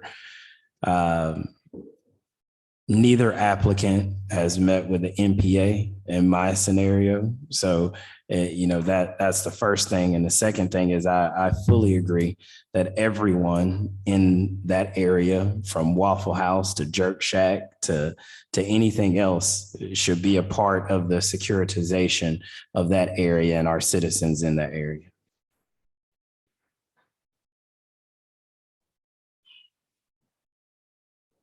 And just to, address and kind of summarize this point, I know I've spoken at locations where there has been a security plan put in place by Family Dollar. If that is a requirement or a stipulation that we must meet, we can certainly, I usually don't include it in my normal presentation because I don't like to introduce the fact of a security concern. But I can obviously tell by the conversation that is occurring that is certainly something, as with the training requirements and the, the plan that they have nationally, that is certainly something that would be available to be implemented, and is certainly something, again, to reiterate the point I made earlier, we would work with law enforcement, community leaders, anybody necessary to ensure that is met. I would say I'm in the same position that I was with Mr. Morris. Not that I don't trust businesses, but each business that comes up says, if it is a part of requirement and stipulations, then I will. No requirement or stipulations are currently in place. If you are then asking a business to make a proactive decision that will negatively affect their bottom line where they currently don't see a need to, then we aren't really thinking ahead to the problems that we know exist. And so I will be very clear. I'm appreciative of Family Dollar saying that they have security set up and a triage system to go into work if that's something we ask. But currently the city isn't asking that. We are just approving your sales of beer and wine. So I think with that, I would open it up to any additional questions.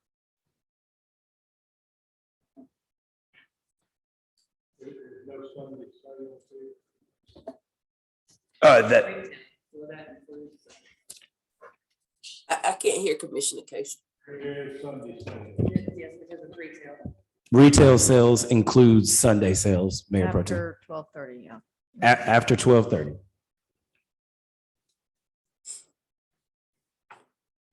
So I guess for me, it's an easy takeaway. What we're requiring of one, we require of all.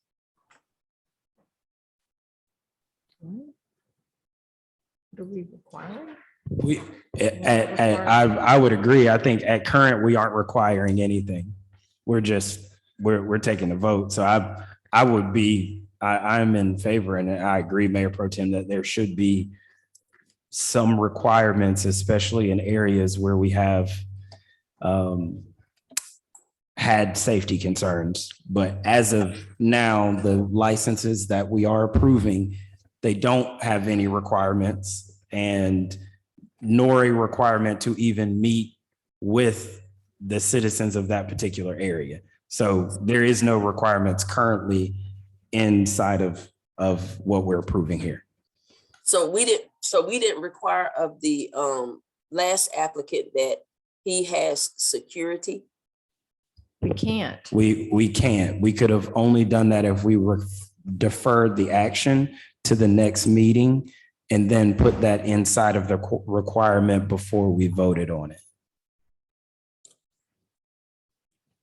Okay. Yeah.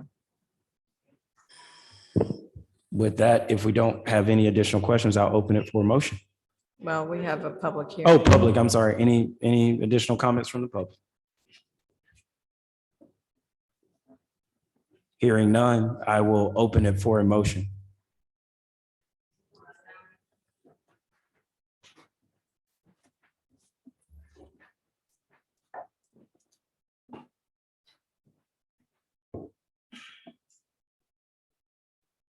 Thank you for allowing me to speak. Thank you for allowing me to speak. When I look at that 4420 Altama Avenue address, I look at it in the sense that it is in a school area. It is in a family area. And safety is important to our community. It is something, not just our community, but the world at large. And so we have to look at the parameters at which we allow licenses for alcohol consumption. It's a safety issue. It's a safety issue. It's a safety issue. It's a family issue. It's a school issue. And I'm asking for our commissioners just to think about your families and the situations that have occurred in our nation, whereby we have taken off certain parameters. And a couple of days will not matter for you to put into place stipulations that will require businesses to have safety measures in place.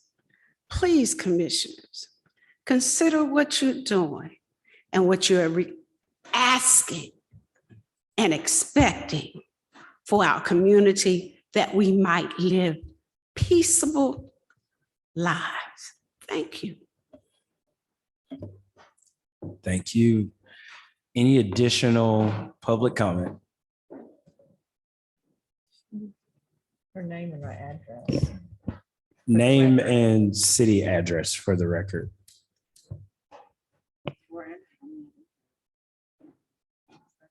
I can give it to you. Regina Johnson, 2218 Formosa Circle, Brunswick, Georgia.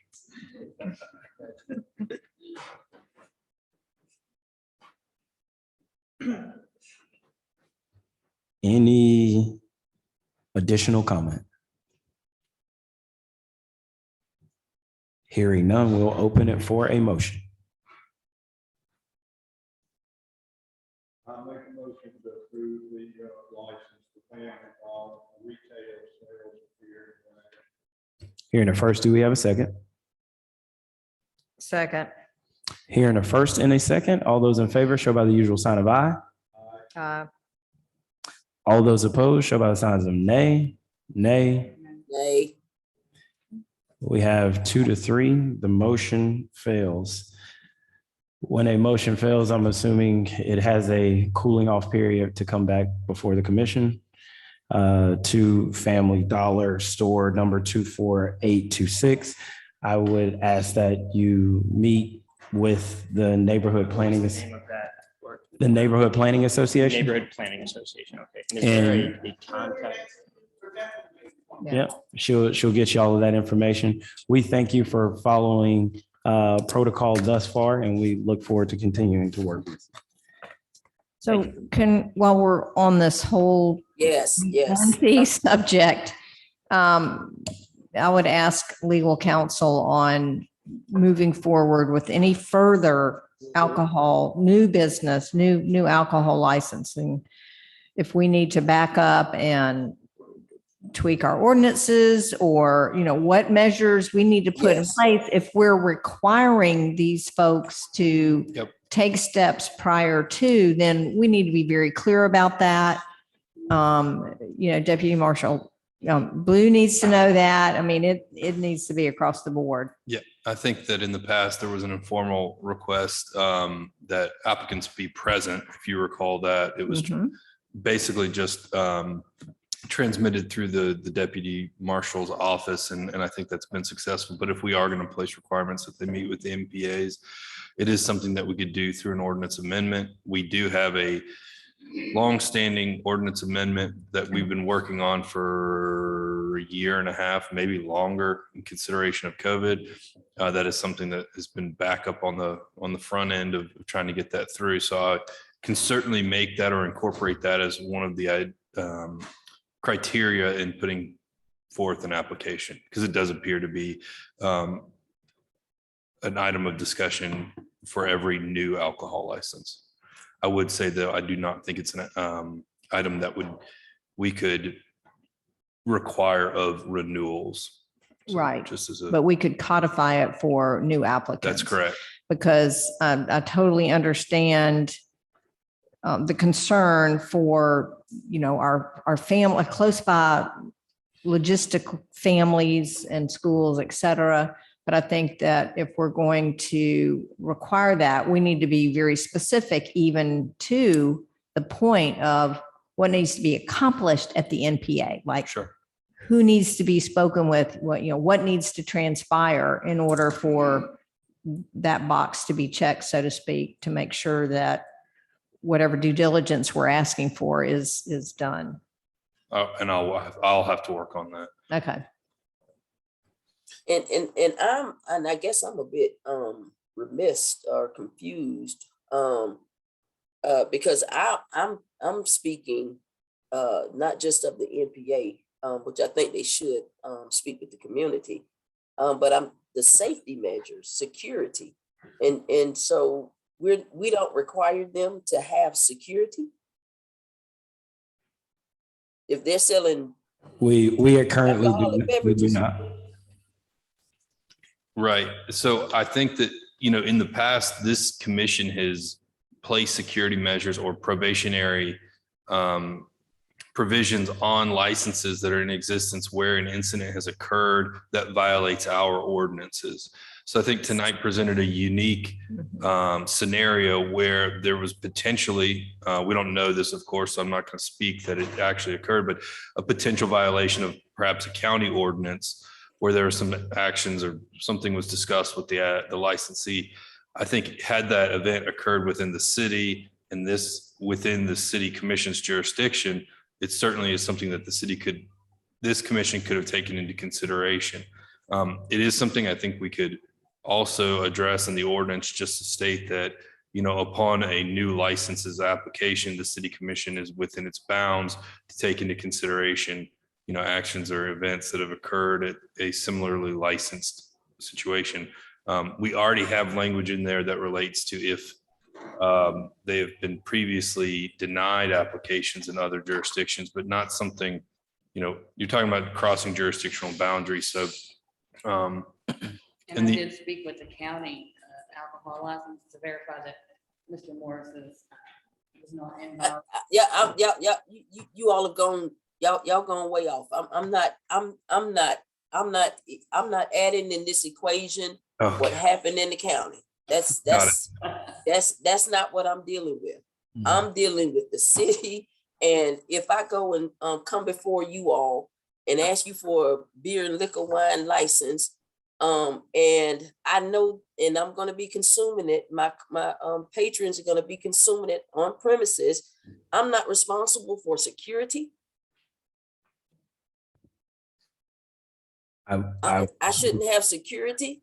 I would say at current, that is not a stipulation because, and this is something important to me, and I will try and be very quick. I think it's also important for the commission to still have the nimbleness inside of the commission where, it's one thing to go speak to the MPAs. I think that is of the utmost importance, but I also think that each individual business that comes before us is very much a different evaluation. And we have to have that nimbleness of each business to work with them to try and figure out, not alcohol licenses in this city is not a one size fits all. It is a case by case basis. And I think it's just important to leave that nimbleness there to make sure we do it. So at current place, Mayor Pro Tem Harris, I think if you wanted that to be a stipulation, we would need to have that individual discussion with the licensee before the license came before the commission. So both parties would know what we were going to end the agreement on. Or we would have to codify that all new licenses that operate between these hours must have security if you're serving alcohol. So I think those are kind of the two lanes that maybe moving forward we can discuss. I have one further question too, Brian. Do you know, are there any state statutes, et cetera, that address saturation levels of, retail sales, et cetera? Not that I'm aware of, but I could go look at it. Okay, it's I more a don't distance requirement for schools and Right. churches. You almost space yourself out in certain, municipalities, tightly more dense. I mean, you're going to eventually space yourself out. So then my next question would be, if there's no statutes or anything at a state level regarding saturation levels of retail outlets for off-premise or retail sales, I guess is what I'm trying to say. Is that something we could look at, or are we okay with the understanding that we don't have to have retail sales of beer and wine on every corner What? and Yeah. I mean, I every think this- second door, in I think commercial this- areas? Right. I think the commission took that into consideration maybe a month or two ago when there was a denial of an alcohol license, because I do think, Yeah. right, I Yeah. think I'd have to work with Officer Baloo, but I do believe that if you compared distance requirements to saturation, so if you were to look at that, I think the city is probably very close to being distanced out on many of the opportunities to try to open a retail liquor store. I think it'd be very difficult moving forward in consideration of those that are grandfathered in, of anyone to come. We'd have to obviously look at a map, but I think it'd be very difficult to find a location that isn't within, 1,500 feet of a church, resident, some residential neighborhood, something along those lines. Well, and it might be helpful information for us as a commission making these decisions, if the information can be brought forward to us, sort of looking at what that saturation level is in that particular area for a new license applicant. Right? Can we do that? I think we could, we can look into that. Yep. Sounds good to me. Yeah, that would help with, I think, Ms. Johnson's concern too, and our NPA, we can just kind of make it all happen. Okay. Perfect. Thank you. Thank you. Good evening. We'll now move on to appointments, and we have the Glenn County Board of Health, one appointment. And for that appointment, I'm appointing Commissioner Kendra Roll, again, to the Glenn County Board of Health. Moving on, we'll now have consideration of approval of June 15, 2022 regular scheduled minutes. Motion to approve as presented. Hearing a first, do I hear a second? Hearing a first and a second, all those in favor show by the usual sign of aye. Aye. All those opposed, the same. Hearing none, the motion passes. We'll now go on to consider approval of financial records as of May 31st, 2022. Director Mills. Okay, good evening. Good evening. You have the financial reports as of May 31st in front of you. At that point, we are at 92% approximately through with the fiscal year. I'm going to be brief and just sort of hit the highlights here. For the year to date, we have revenues over expenditures of $3.8 million. You'll see monthly has a loss of $319,000, but we are in lean months for revenue coming in. And expenditures say about the same, so that's not unexpected. We have $8,827,000 at Prime South. On loss distributions, I'm going to just hit the year-to-date numbers. We are up 15.26% on loss distributions from the same time last year. Title ad valorem tax, we are up 2.85%. So it seems title ad valorem tax has leveled off over the last 2 or 3 years. I've been checking the interest rates earned for the month of May. Prime South was paying 8.75%. Georgia Fund 1 was paying 0.68%. But I looked today and they had given the new numbers for the month of June, and actually Georgia Fund 1 is up a tiny bit for the month of June over what Prime South was paying. So I'm going to be watching that carefully. It's not really significant at the moment, but hopefully they're making a turnaround there, and we'll watch to see where it would be most beneficial. The next page you have SPLOST 6. We have total cash on hand of $3,104,000. Not a lot of activity in SPLOST 6 as far as money coming in. You'll look in the middle of the page on the left-hand side. I show unallocated funds of $476,000 approximately. The majority of that is $249,000 of interest that has been earned on SPLOST funds since the very beginning when they first started out. We, as the city, have actually We spent $13.2 million, as you can see in the center column. The first column gives the total amount we have spent, which includes some money that we were reimbursed by the county and DOT and some other places. And those are all noted with the little ABCs on the side of the page, so you can see what those joint projects were. SLOSS 5, we still have the money that has been allocated for the fire department ladder truck. That's $1,364,000. Norwich Street Commons has had no activity for the fiscal year other than interest earned on that account. There is a cash balance of $338,000 on that fund. The Roosevelt Harris Multipurpose Center has total inflows of $308,000. Significantly, obviously, the majority of that money comes from grants, which were totaled $142,000, and transfers in from the general fund of $140,000. We are within budget on what we had anticipated having to fund from the general fund on the Roosevelt Harris Multipurpose Center. ARPA funds, you'll see the numbers as of May 31st. I will let you know that on June 21st, we got the second payment for ARPA funding of $4,606,000. So that number has increased since the May numbers were entered.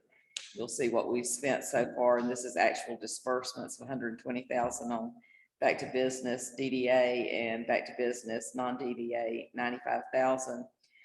When I report to you next time, I will be showing the other amounts that we have basically allocated. It's not all been allocated, but some of it has, and I'll give you a list of that next month. For instance, I'll have a total for what's been allocated for back to business.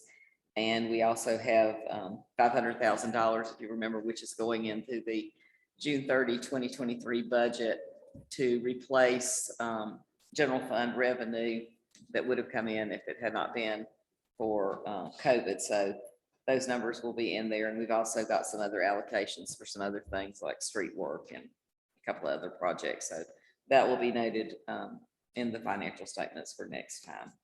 The sanitation fund, you'll see operating income, $625,000. That's year-to-date revenues over expenditures. Total cash on hand, $479,000. We still have $194,000 set aside for the T Street landfill. Sanitation billing, you'll see you have 11 months worth there of activity, and basically most of those numbers run about the same every month. Stormwater utility, we have a cash balance of $443,000 as of the end of May. Revenue over expenditures of $37,000. Year to date, there was money that carried over from the stormwater utility fund. That's why the cash balance is so much higher showing there. We had no animal control expenses or traffic control expenses for the month of May. We did spend $1,475 on the building at Howard Coffin. I can read my own writing. That's Lee and Kate's glass. We had to replace some glass. And then there was some $3,500 spent with Jeff's pool. And that money was spent for some drain replacement and repairs to the swimming pool. Last page is the Roosevelt Lawrence Center. And you'll see expenses for the month of May, a little over $7,000. Those numbers stay about the same for year to date. For 11 months, we have $113,000 that's been spent on the Roosevelt Lawrence Center. If you have any questions, I'll be glad to try and answer them or find the answers. Any questions? Hearing none, do I hear a motion to approve? Motion to approve the financial reports as of May 31st, 2022 as presented. Hearing the first, do I hear a second? Second. Hearing the first and the second, all those in favor show by the usual sign of aye. Aye. All those opposed, the same. Hearing none, the motion passes. Thank you, Director Mills. I'd like to say one thing, Kathy, about Fund One. I really appreciate you watching that. And great things that you have done in the past. But it's nice to see that money back here. It is, and it, like I said, it's a little bit higher right now at Georgia Fund One. Atlanta's not gonna vote. But you gotta be competitive. Right. That's right. Thank you. Thank you. We'll now consider approval of Brunswick Police Department surplus list. Chief Jones.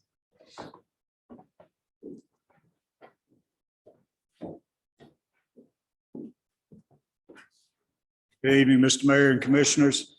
Come to you this evening with a list that should have been included in your packet of some items that we wish to have declared as surplus. There are 3 older vehicles, a older boat, a light trailer does not work anymore, a couple of boat motors, and some other smaller miscellaneous items. Due to age and cost of upkeep and repair, they're just not really serviceable, so we're looking to have them surplus to be sold. Thank you, Chief Jones. Any questions on the list? If you don't have it, I can pass it down to you. You guys can take a look.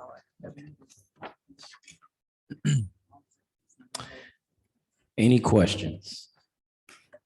Hearing none, we'll entertain a motion. Hearing first, do I hear a second? Second. Hearing first and second, all those in favor, show by the usual sign of aye. Aye. All those opposed, same. Hearing none, the motion passes. Thank you, Chief Jones. Thank you. Most of it goes on gov deals. Yes. Yes. Perfect. Any executive session? No go? All right. We got a motion. I hear a second, first and second. All those in favor, show by the usual sign of aye. Aye. All those opposed? The meeting is adjourned. Thank you all. Night.